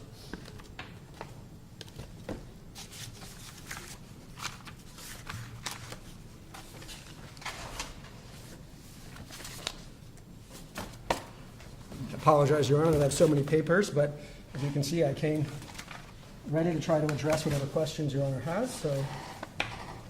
I will say this copyright argument is interesting, and, you know, with this being Music City, Exactly. you know, Exactly, Your Honor. That's why I think it's so important. it's interesting. This is going to apply to a lot of people in this town, and I think the Court of Appeals would affirm Your Honor if she were to assert this exception.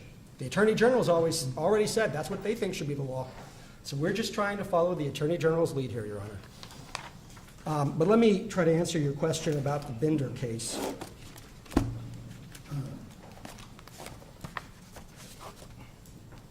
Which I had printed off. Let's see.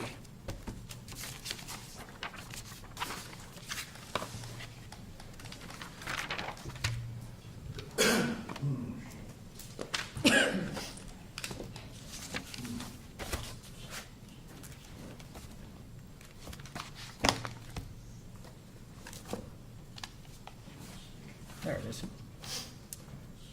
So, Your Honor, the Court of Appeals specifically said, as we read the Bender case, that Your Honor should rule on this issue and that does not belong in federal court. Federal court does need to determine certain copyright points, right? I mean, if we had to go register the copyright and seek damages because these documents that we own get released, and I hope, Your Honor, that we never go there, because that is not what we're seeking.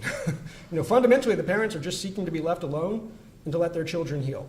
But I agree that if there was a copyright infringement claim, we would have to bring that in federal court.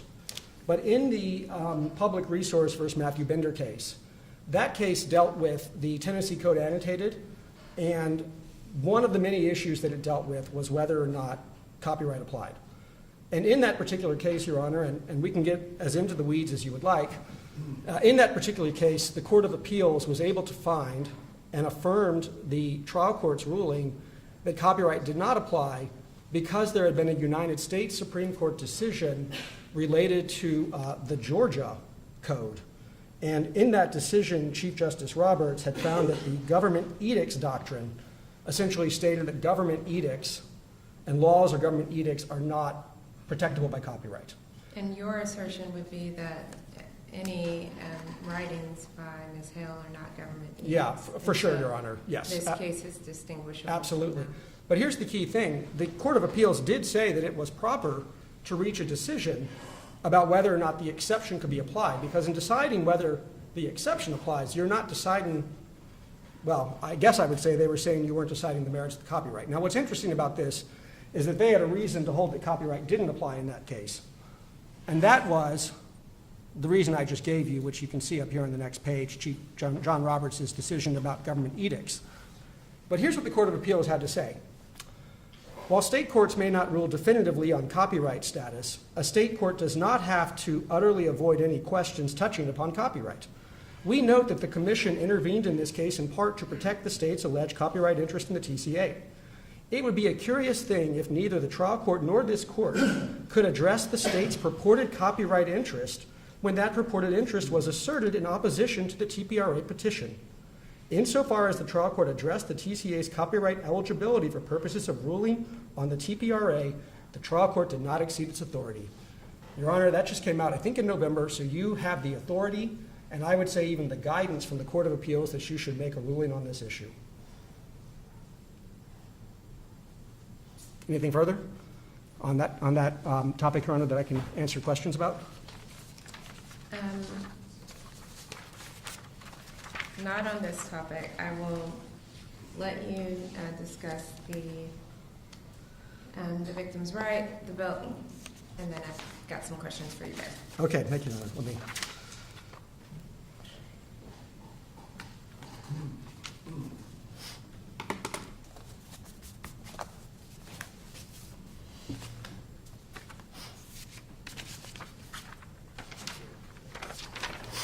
So, Your Honor, our final argument, and again, we would submit that both of our first two arguments are reasons to not release these writings, and we would ask that Your Honor rule for us in that regard.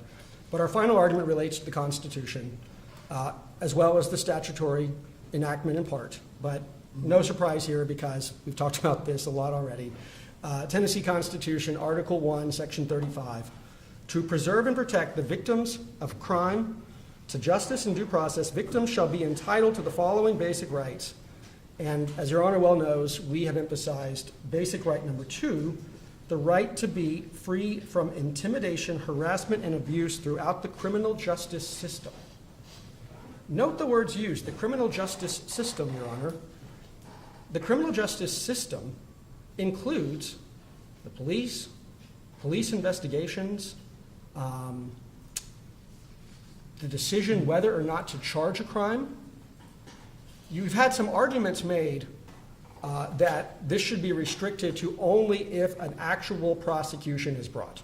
I believe Mr. Hollow made those arguments, and he pointed to the legislative history when this bill was enacted, and particularly, I guess, the intent behind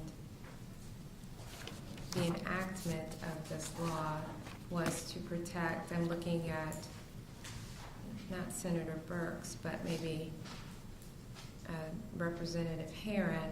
He put the legislative history in his briefing from 1995 and basically said, you know, I don't think reporters work for the criminal justice system. They aren't a government official. They aren't employed by the government. And I would state to you, and for the record, that there is nothing in this intended in any way to limit the First Amendment rights that exist otherwise. And so Mr. Hollow, if you remember yesterday, really pointed out that he did not think that your clients had standing to argue this particular protection because there were delineated matters in the statute that the legislature has said that victims should be protected from, and we are not in those particular stages of criminal prosecution. That's so correct. I'd like to hear Yes. your... So I've got several issues I want to try to address that with, Your Sure. Honor. The first is that, as Your Honor said, that related to First Amendment rights. This case is not about First Amendment rights. I think we all began by noting that this is about statutory rights under the TPRA. There is no constitutional right to government records. We addressed that ad nauseum in the appeal, Your Honor, about our right to be in this case, which I think also established that we have standing to at least assert this claim. Now, I, in fairness, Your Honor, did not go back and look at the procedural appellate issues that we spent time on until November because I thought those issues had been settled. So I would say, first of all, this isn't First Amendment, so that citation is inaccurate. The second thing I would say is, as Your Honor acknowledged, that came from 1995. I will not say that it does not matter at all what one senator out of many says, but a constitutional amendment by its very nature has to be passed by the legislature twice and then approved by the entire people of Tennessee. So one person's opinion is a very narrow subset of what drove the entire population of Tennessee in a statewide referendum to create this right. A third thing I would note is that the comments Mr. Hollow made related to statutes and the fact that an enabling statute does or does not go as far as the Constitution permits it does not change the language of the Constitution. Constitutional rights trump state law rights. We assert that we have a constitutional right. And the fourth thing is that I actually think that the plain language very much favors us, and we can discuss that. But this is where I get back to Mr. Gwynn's declaration, Your Honor. So I'd like to put that back up on the screen because I think it's going to be illustrative. And this, Your Honor, is the only sworn testimony in this entire case, along with that of Tory Johnson. We had two declarations, one by Mark Gwynn, the longtime head of the TBI. The other one was by Tory Johnson, who was the district attorney in Nashville for 24 years, both of whom testified under oath that they played a key role in getting the Victim Rights Amendment passed. But Mr. Gwynn has something very important to say, Your Honor. And in the same way that the court correctly acknowledged that music writers have a copyright, and so the copyright question is important, I think what Mr. Gwynn has to say shows you just how important the victim right in the Constitution is and why that matters for everyone, not just for these children. And so let me walk through his declaration, and then we'll get back to that, and then we can talk about the Vanderbilt case as well, Your Honor. Excuse me.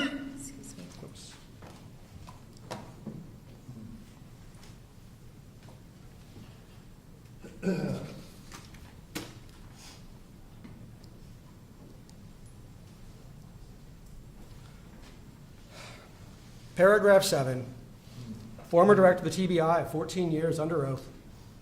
I would argue the most decorated law enforcement official of the last generation under oath. During my time at the TBI, I was an advocate for the victims of crimes. In fact, law enforcement, and this is very important, Your Honor, law enforcement depends on victims being willing to come forward to bring complaints, serve as witness, and otherwise press charges. I want to emphasize this because Mr. Gwynn goes on to say more about that.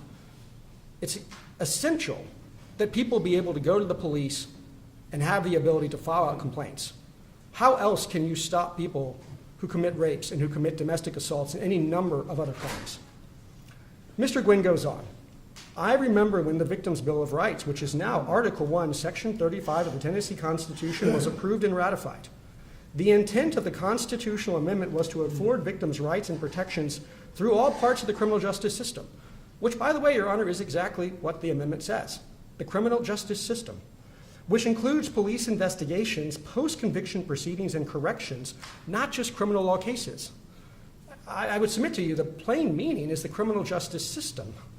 And so victims have to be protected throughout the entire system. Their right to be free from abuse, harassment, and intimidation applies to investigations, as this was.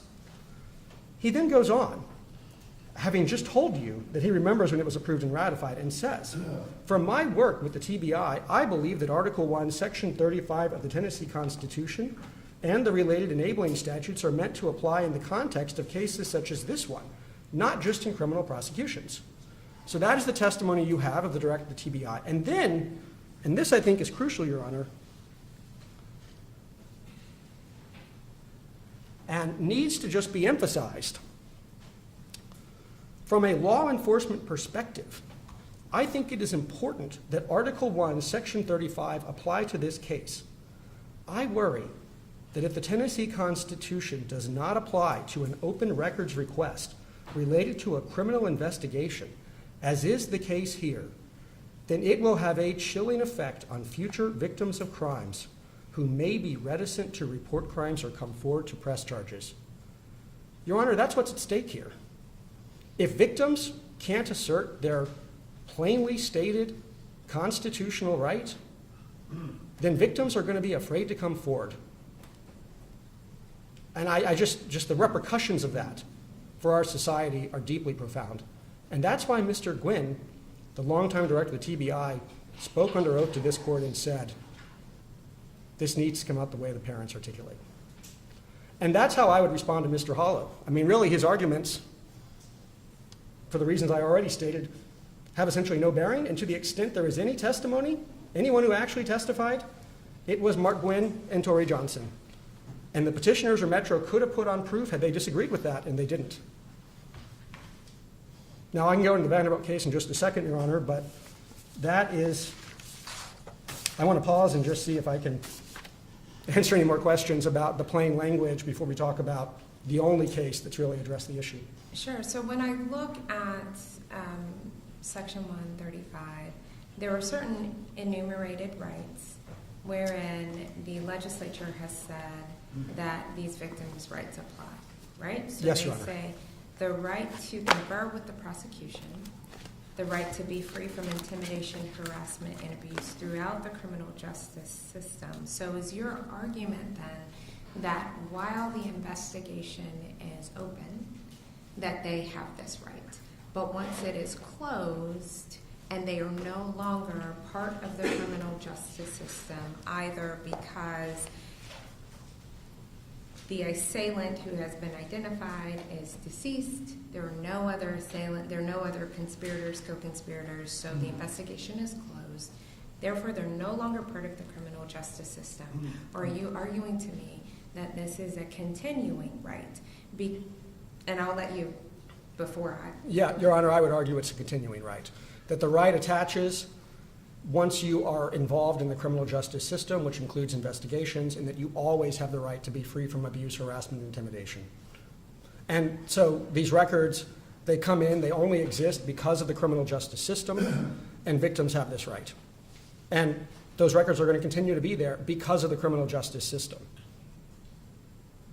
But once the investigation closes, are you arguing that victims are always a part of the criminal justice system, even when the case is closed and what is done is done? Yeah, Your Honor, I would say that a victim always has the right to be free from abuse, harassment, and intimidation.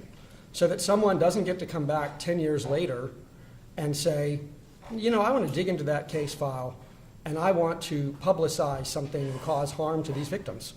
That right remains, Your Honor. I don't see any reason that it would end. You always have the right to be free from abuse, harassment, and intimidation. The police keep their records, by the way, Your Honor. We understand that now that we own the documents, sometime in the next few months, Metro is probably going to return those physical copies to me and to the parents. But I understand they're going to still keep a record. They keep a record for their police files. That police file is going to exist, Your Honor. The criminal justice system continues to have that file. And we continue to remain free from abuse, harassment, and intimidation during the entire time that the criminal justice process is at work.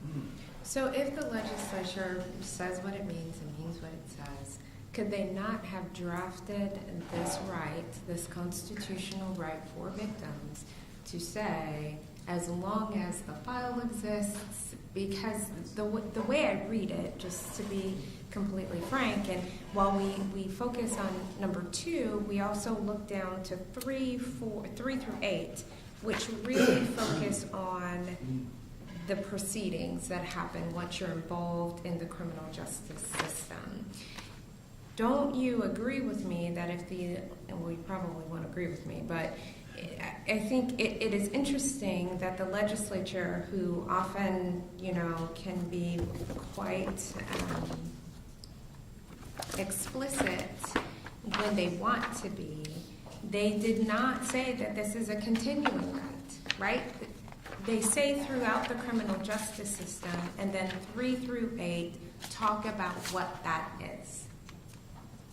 So how is this court to interpret this constitutional right that victims have in the criminal justice system to apply when a case or an investigation or proceedings are closed? Because that's in essence what you're asking me to do. Is to interpret this constitutional right, Your Honor? Well, I'm you're sorry. asking me to interpret it so that this right attaches throughout the life of a file held by the police after a closed investigation. That's right, Your Honor, we are. And I think that's what Justice Wade said in his concurring opinion, and I think that's partly what the Supreme Court also talked about in Vandy. So we can turn to that in a bit. But I don't see anything, as you've acknowledged, Your Honor, I don't see anything that limits this and says it stops. I mean, I agree. They Well, didn't say I it think continues. Sorry. Oh, sorry. I agree, they don't say it continues in perpetuity, but if I say I've got a right to free speech, I don't need to say that I get to have that right for my whole life, or that continues until, I'm not working at the newspaper or something. I still have that right. But don't they couch that right when they say throughout the criminal justice system? Like, so you're in essence asking the court to say that once you're involved in the criminal justice system, you're always involved, and that is very expansive. Once a file is closed, when we think about open records and we think about when at least the jurisprudence that I'm going to rely on, in my opinion, when something can be released, the one thing that I can say, Atman is a little different, but I don't really think that the Atman case addressed whether or not the investigation was closed. So I'm going to go ahead and put that out there because I know the petitioners and I would take a different view on that, but it didn't say whether the investigation is closed. Every other case, the investigation was closed. What you're asking me to do is say that that you're always involved in the criminal justice system, even after the case has come to a close, and therefore you were free, so no one can ever come and speak with you about anything.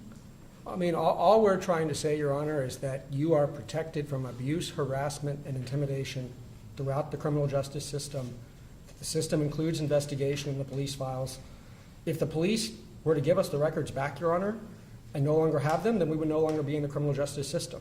But since their policy is that they will always keep the records for whatever reason, then I would say those records are going to remain a part of the criminal justice system, because that is that is what they do.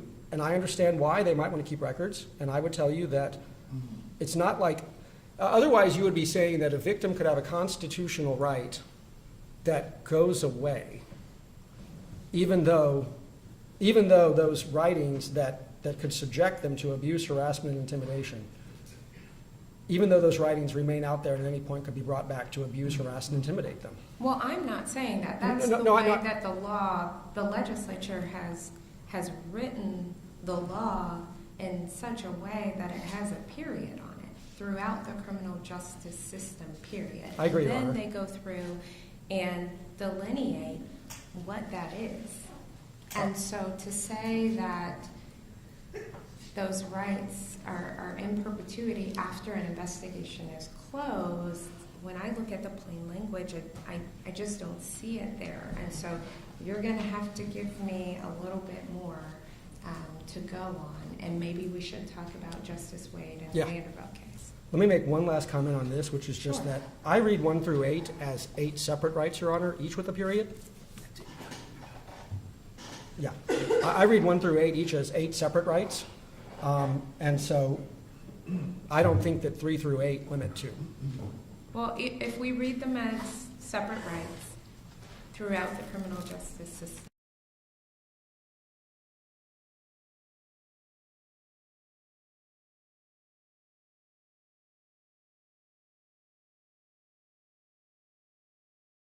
Once involved in the criminal justice system, you always have the constitutional rights that the people of Tennessee decided to give to all victims. Because at that point, you've become a victim, and those rights of victims attach to you. I for one, hope, Your Honor, I never have to use those rights, right? But the rights exist, and they remain. That'll be my position, Your Honor. okay? All right, you want to talk to me about Vanderbilt? Yes, Your Honor, thank you.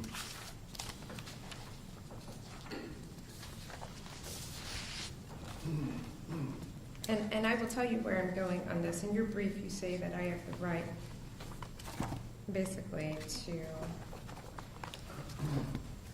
make policy. And so, Mr. Hollow told me yesterday I do not have that right. And so, I would love for you to tell me where this court has the right that you assert that I have. And I love being in a court of equity. I love getting to balance and weigh. But you have to walk me through where you say that I get some of that authority that you're asserting that I have. Yes, Your Honor. So,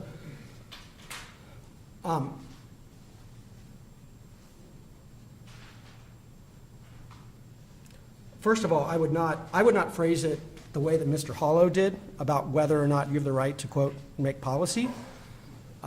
I would say the court has the obligation to affirm victim rights under the Constitution. So that's how I would phrase it. You know, you obviously have heard my statutory argument that I think the plain language says that if you suffer abuse, harassment, and intimidation during the criminal justice system, you get that right. And you've heard our argument about what it means, which came from Tory Johnson and Mark Gwynn, that actually means what we say it means, and that it needs to mean that, because if it doesn't, victims will be chilled from coming forward. And that, Your Honor, is a reason, by the way, that the right should persist, because if every victim knew that whatever they come forward with will always get out eventually, again, it might have a chilling effect. So now let's talk about the Vanderbilt case. There was a comment made by Mr. Hollow at one point about Justice Kirby's concurrence that I think Mr. Hollow used the word that he, quote, excoriated Justice Wade in the dissent. It's one of the few areas that Mr. Hollow and I agree about, is that I think Kirby was a little excoriating, but not for the reason Mr. Hollow said. There's no doubt that in the Vanderbilt rape case, the court did not reach the issue that the victim argued there. I want to note, by the way, that Mr. Ed Yarbrough unfortunately could not make it here today, but he is one of our counsel, and he actually argued that case before the Supreme Court, Your Honor. So small resonance of history, if you will. But there's no doubt that the court did not reach that question. There's also no doubt that the court never said that Wade was wrong about his notion that this right exists. And I think the reason that the court, having not said Wade is wrong, but the reason they didn't agree with Wade is very illustrative of the very point that Mark Gwynn made. So the fundamental disagreement in the Vanderbilt rape case was Rule 16. And the court heard 6 hours of argument on Rule 16 yesterday, and the Vanderbilt rape case clearly established the Rule 16 exception. Justice Wade actually disagreed with his colleagues on Rule 16, which is fascinating. He would have allowed more information to come out initially because he disagreed about Rule 16. So the excoriation, as Mr. Hollow called it, was because the majority, thought that Justice Wade didn't go far enough for victims. And so I want to point out something very important, and this is found on page 876 of the Vanderbilt rape case. This is in Justice Kirby's concurrence, because Justice Wade clearly wrote about victims and their rights under the very provisions that we are articulating. And here's what she had to say. The dissent's professed concern for the rights of the victim in this case can only be described as high irony. The ruling urged by the dissent would leave witnesses and crime victims, including children, the mentally incompetent, the financially destitute, to fend for themselves in the wake of public records requests seeking their personal information, agonizing photos and videos and other sensitive information. This is what Justice Kirby was concerned about. These requests could be made by anyone, including perpetrators and their cohorts, which is, of course, exactly what Mr. Gwynn is talking about. We need to protect victims because anyone, as this court has already noted, can make a public records request. And this is presuming that the victims would even learn of a records request when they are made. And now here's what she says, which is fascinating. The integrity of our criminal justice system depends on the court setting the parameters for the flow of information in pending criminal matters. The majority in this case shoulders the court's solemn responsibility to our state. Now, that was, as you well know, a pending criminal matter. And this court, of course, has asked about that distinction. But the point here is that Justice Kirby noted that our criminal justice system depends on being able to protect victims so they come forward, which is what Mr. Gwynn said the very point the Victim Rights Amendment is. So I would say, Your Honor, that this court has an obligation to apply the Constitution according to its plain language, and that to the extent there is any guidance, it is true that the majority did not expressly adopt Justice Wade's view. They never said it was wrong. They simply didn't get to that, Your Honor, because they didn't have to. It was not a question that they had to address on that day, but, Your Honor, we would say that that day has now come, and it is for this court to take the step that needs to be taken that Justice Wade elaborated, and that is so important for the reasons that Justice Kirby articulated. And your position, again, is that once involved, always involved, correct? Once a victim, always a victim.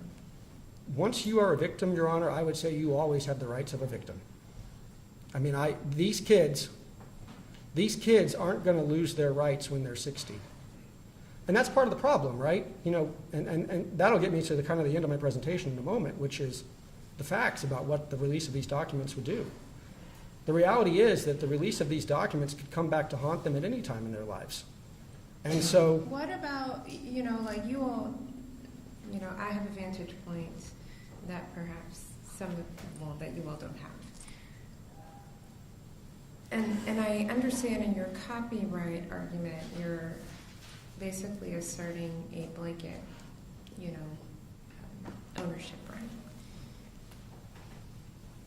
But what about the materials that don't have anything to do with you all? Nothing. Are you asserting these same rights for those? And I get that I have information that you don't have. yeah. Or are we narrowing this to a particular set of documents? Because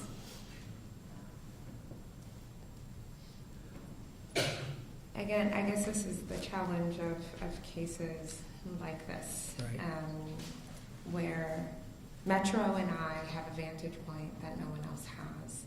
And if there are materials that don't relate to anybody, but maybe relate to Ms. Hale and people who are not involved in this, are we going to talk about a carve-out, or is it just blanket, nothing comes out?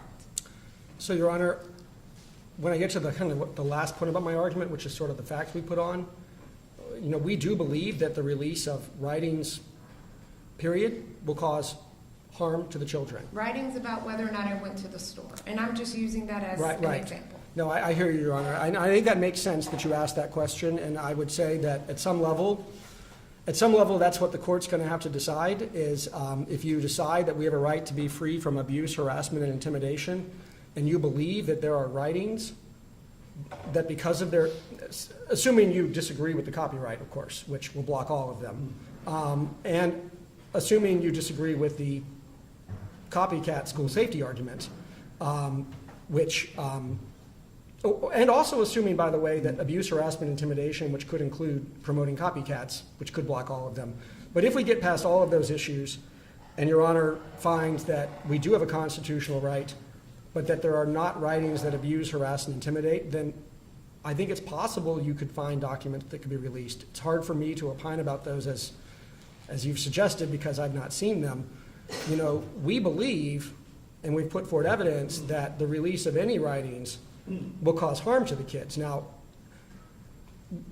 will the shooter writing about, I went to McDonald's today, that probably causes less harm to the children than the 3 leaked pages, which I don't think I need to talk about what was in those pages for it to be obvious Well, why and that I was feel harmful. like Mr. Pierce honestly is going to get up here and tell me that I've been unfair to his position because I didn't let him talk about it or rely Yeah, on it, and then yeah. you'll get up here and No, talk that's right, about Your it. Honor. And so, Yeah. Mr. Pierce, I do. The leaked documents, again, were against the rule of law, That's right. and if anyone under the sound of my voice listening or watching intends on releasing anything else that they have, this court will not take too kindly to that, and, you know, really gets concerned about respect for the law. So anyone who's listening, you might have a plan. There that goes. So, Mr. Pierce, you know, if you want to talk to me about it, I let the other side talk, so on rebuttal, I'm ready. But to be clear, I didn't talk about the substance of those 3 pages. I Your Honor. understand. Okay. I And I don't want to get into that unless Well, you're, yeah. But Mr. King did, allude to some of the substance, so, Okay. Okay. We said in our supplemental brief, Your Honor, we said in our supplemental brief that those 3 pages were awful for the families. I mean, I didn't attest to that. I have, of course, a duty of candor to the court, so I can say that now to the court, that I talked to a lot of the families that day and that week, and it was awful. And we offered, Your Honor will recall, we specifically offered to submit additional declarations about the leak and what harm it caused, if the court wanted that. The court did not request that, so we didn't provide that. No, it's But, fine. so if hypothetically the shooter wrote about, I went to McDonald's today, in a vacuum, it would seem to us as adults that that might not be harmful. But anything coming out is going to be something that's out there where the person that did this to these children gets to have their voice heard, and that is there forever to haunt them. Now, I think the safest thing, the only way to make sure that you prevent abuse, harassment, and intimidation to these victims is to not release any of it. That, I think, is the prudent course. But if the court in its discretion truly believes that there are writings that are just so innocuous that they will not harm these kids, subject to, again, our copyright argument and all the other rights, then I think the court will have to make that decision, Your Honor, I guess is the best I can say on that point. Going back to the victims' rights, and Mr. Hollow, when you have your opportunity for rebuttal, you can correct me if I was wrong, but I do recall some argument yesterday being about from the defendant, and maybe I am misremembering. In this case, when we talk about being free from all of the things that the victims' rights, the Bill of Rights gives to victims, are those couched in just the defendant, or is that to be construed broadly from anyone? Oh, I think it's to be construed broadly, Your Honor. I mean, the prosecutor shouldn't abuse the victim either, nor should a police officer. I mean, imagine a person suffers domestic violence and comes in, and the police officer doing the intake says, "You nasty person, I'm not going to help you." I mean, I think that would be a violation of the Constitution. Now, we don't have to litigate that very often. I don't know how often that happens. Perhaps it happens a lot. We're not here on that issue, but I think victims have a right to be free from abuse, harassment, and intimidation. And oftentimes that will be, of course, at the hands of the assailant. I mean, we typically think that assailants are the ones who can intimidate and abuse victims, but an assailant's family could intimidate a victim. An assailant's friends could intimidate them. Opposing counsel could intimidate a victim. There's any number of people that could intimidate, abuse, or harass a victim, and none of them should be allowed to do that. Okay.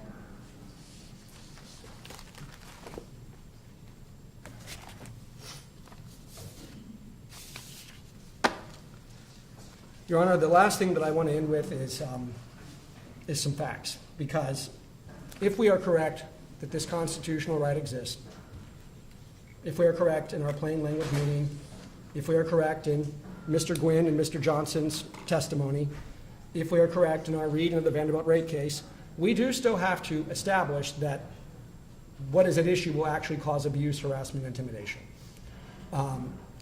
I would tell you that it appears to me that no one has contested that the release of these writings will cause abuse, harassment, and intimidation. Well, and that's why I asked the question that I asked, because in my purview,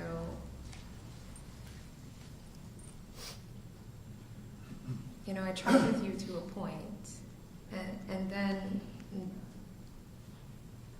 the court struggles with some of the other things that are just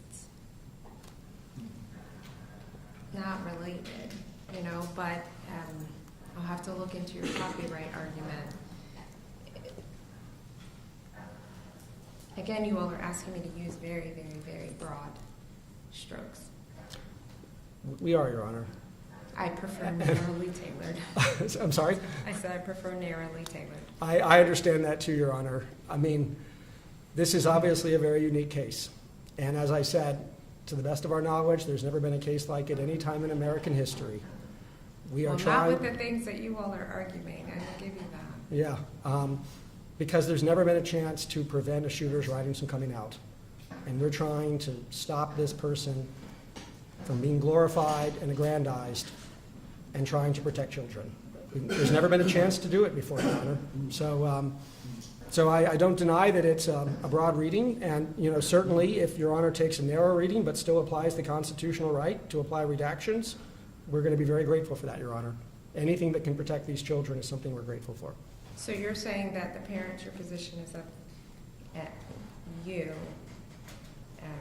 if the court should construe this narrowly, does that eviscerate your copyright? Again, No, they're totally separate. As I said, they're adequate and independent grounds, Your Honor. They're unrelated to each other. The copyright argument applies regardless of whether these writings abuse and harass us. These writings could all be sunny, joyful comments about how much she loves children, and we would still have the copyright.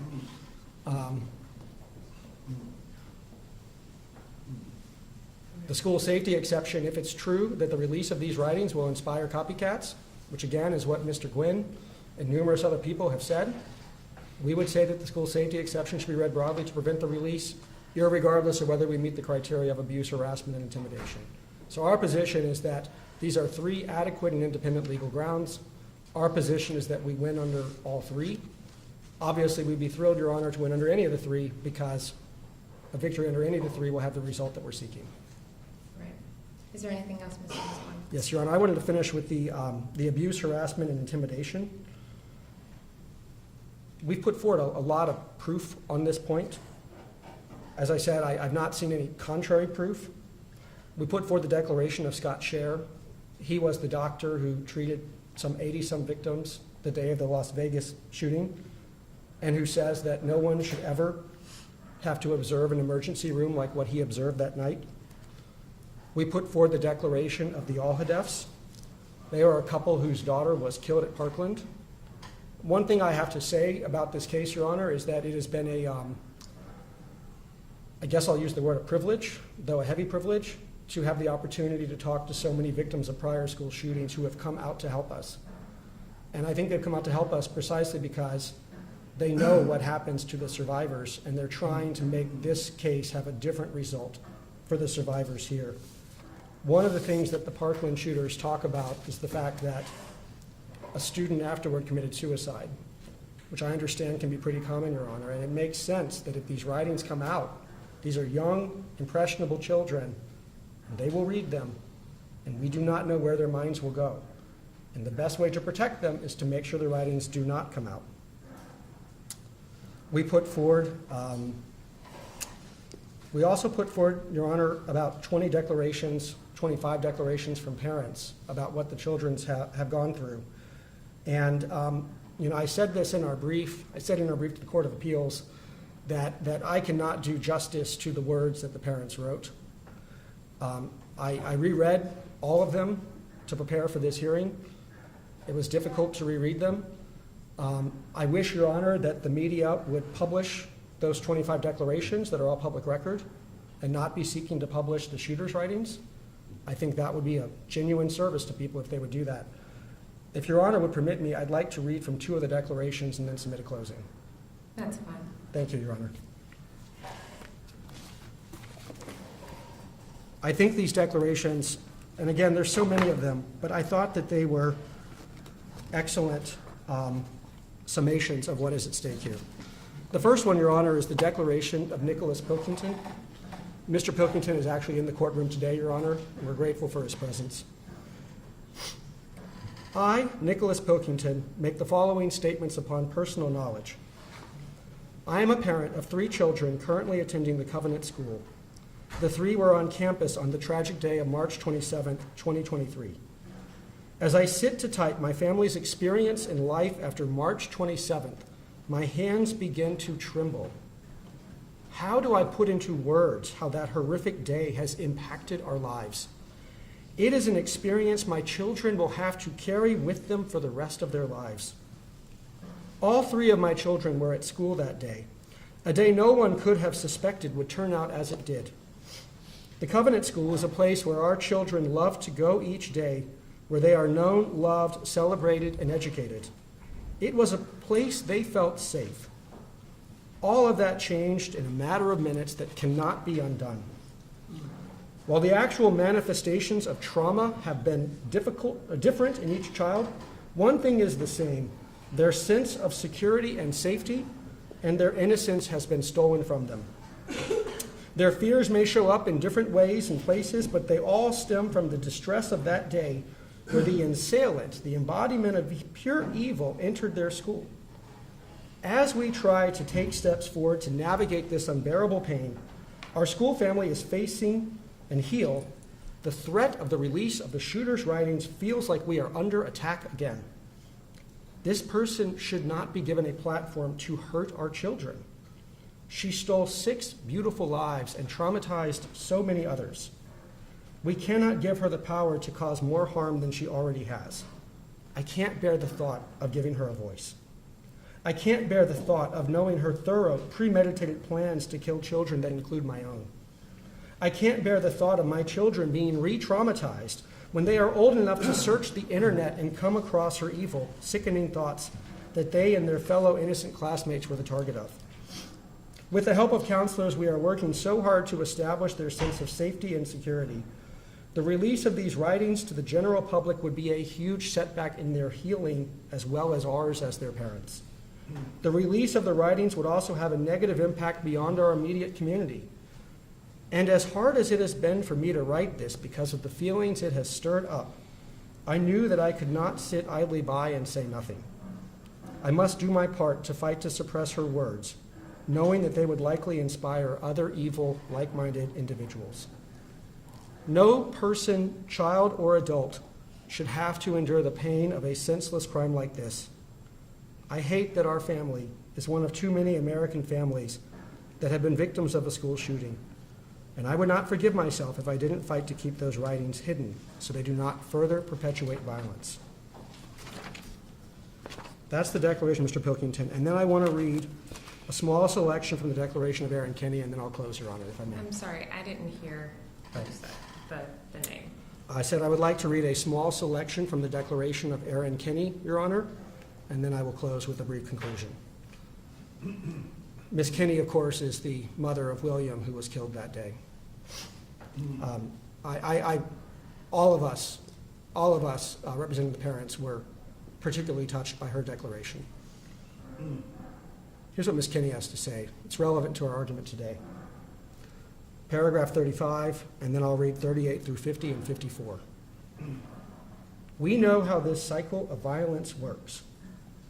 I never thought for a second that my child wasn't entirely safe at this tiny school tucked away on a forested hill with locked doors, vigilant staff, and loving, courageous teachers who had undergone top-notch defensive training. Those teachers are heroes who were able to save hundreds of lives that day by flawlessly executing their lockdown protocol. But despite that, they couldn't save my child. They couldn't save the other 2 children or their 3 adult colleagues. There will always be a first few victims in these attacks. It is a statistical certainty. I never imagined the evil that would walk through the school on March 27th. I never imagined my child would not come home that day, that I would stare at an empty bed every night and every morning, reaching and longing for my child. No one imagines it can happen until it happens to you. I will not stand by and allow this shooter's writings to be published in any way and risk harm to the children, including the children of those here present today. To do so would be unconscionable. This mass murderer does not get to speak from the grave while our 3 children, along with the 3 adult victims, are silenced in this life. May this evil die with the shooter. May we deny her any victory in death. May her name, her face, and her writings be blotted from history. The pathway to obtain notoriety from murdering children must be removed, starting here with this shooter, who I will never, ever name. I find my heart heavier with grief than I could have ever imagined. Each breath, each step is an unbelievable effort. I must limp through every single hour of the remainder of my life knowing my beautiful, joyful, boisterous, talented, creative, loving, one-of-a-kind, irreplaceable child is gone from this world. My child is alive with the Lord, but separated from me. Death is a barrier I cannot yet cross. My heart's broken body now blends with the earth and returns to the dust from which we were all created and to which we all return. Despite this immense pain, I request of you, I implore you, to serve what little justice can be found for dead children and the other victims. Your Honor, I imagine you feel crushing pressure from all sides, and I know that controversy swirls around this case. But I hope and pray that you are able to drown out any external voices and soberly consider the justness and rightness of protecting hundreds of victims, mostly children, from the reviling, abusive, harassing voice of the killer who murdered their teachers and their friends. I do not envy your position, but neither would anyone envy mine. I pray as I write these words that they will not return void, and that we will soon be able to recede from the public view into our grief and what eventual healing there may be for us in this life. Now, Your Honor, I started by saying that we said at the very beginning that the parents' desire is that the word covenant will have a new meaning in American history, that it will not be like Parkland and Columbine and Uvalde. And Your Honor, we have a chance to make this case different, to be the first case where we don't celebrate a shooter and a mass murderer, but we respect and honor the victims. And that's where I get back to where I started. It's very ironic that this case is called the covenant case, Your Honor, because a covenant is a sacred agreement. In the religious context, the reason it's called Covenant Presbyterian Church is that a covenant is a sacred agreement between God and God's people. How appropriate that this case is about covenants, because what we would submit to you, Your Honor, is that there have been some sacred agreements made that need to be honored. There's the agreement the Hales made that gave us the copyright, and there's the agreement that the people of Tennessee gave to victims of crimes when in a statewide vote they passed a constitutional amendment to protect us from abuse, harassment, and intimidation. More than anything, the parents want the word covenant to mean something different than just the location of a school shooting. Let that word conjure not just tragedy, but redemption. Let the word covenant symbolize that here and now things began to change and our national obsession with violence and death came to an end. Scripture tells us that sin is passed from generation to generation, but that the Lord God's love continues forever and his righteousness from generation to generation. Your Honor, that is what the parents seek. The parents are here today because they are trying to break the cycle of violence. They are trying to protect their children and everyone's children, to stop the celebration of death and to be able instead to rest in grace, peace, and love. Your Honor, we would submit to you that you, in your opinion, have the ability to do that and to forever change the narrative, and we respectfully request that you do. Thank you for your time. Thank you, Mr. Osborne. I do have one question. There's Sure. a federal companion case going on. Yes. correct? So the federal courts don't have Rule 16. We are talking about Tennessee state law. And so I may hold one thing and the federal courts do something else. Yeah, what I would say on that, Your Honor, is that while that's possible, we think it's unlikely. Our assessment of that case is that the FBI is going to win that case. FOIA actually is more limited than the TPRA. The TPRA is one of the most expansive Public Records Act. I've been told it's the most expansive in the whole country, in fact.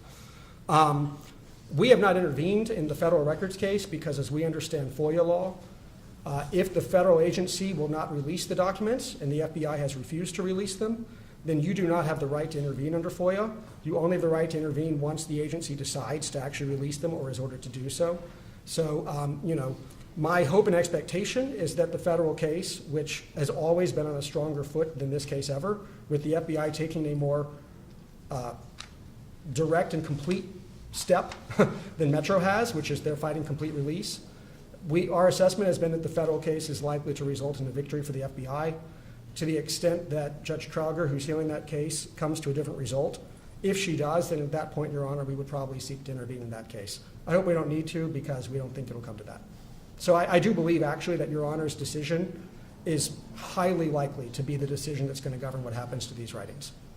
Even though in past tragedies such as this, the FOIA request is usually granted. It usually comes out. So you're saying that the case that's pending in federal court, and I don't know anything about that case, you're saying that it will have a different outcome than every other tragedy and unfortunate school shooting in the United States. If it's true that in most other FOIA cases, things have been released, I'm not aware of that, Your Honor. It is true. Okay, then that's something I'm not aware of.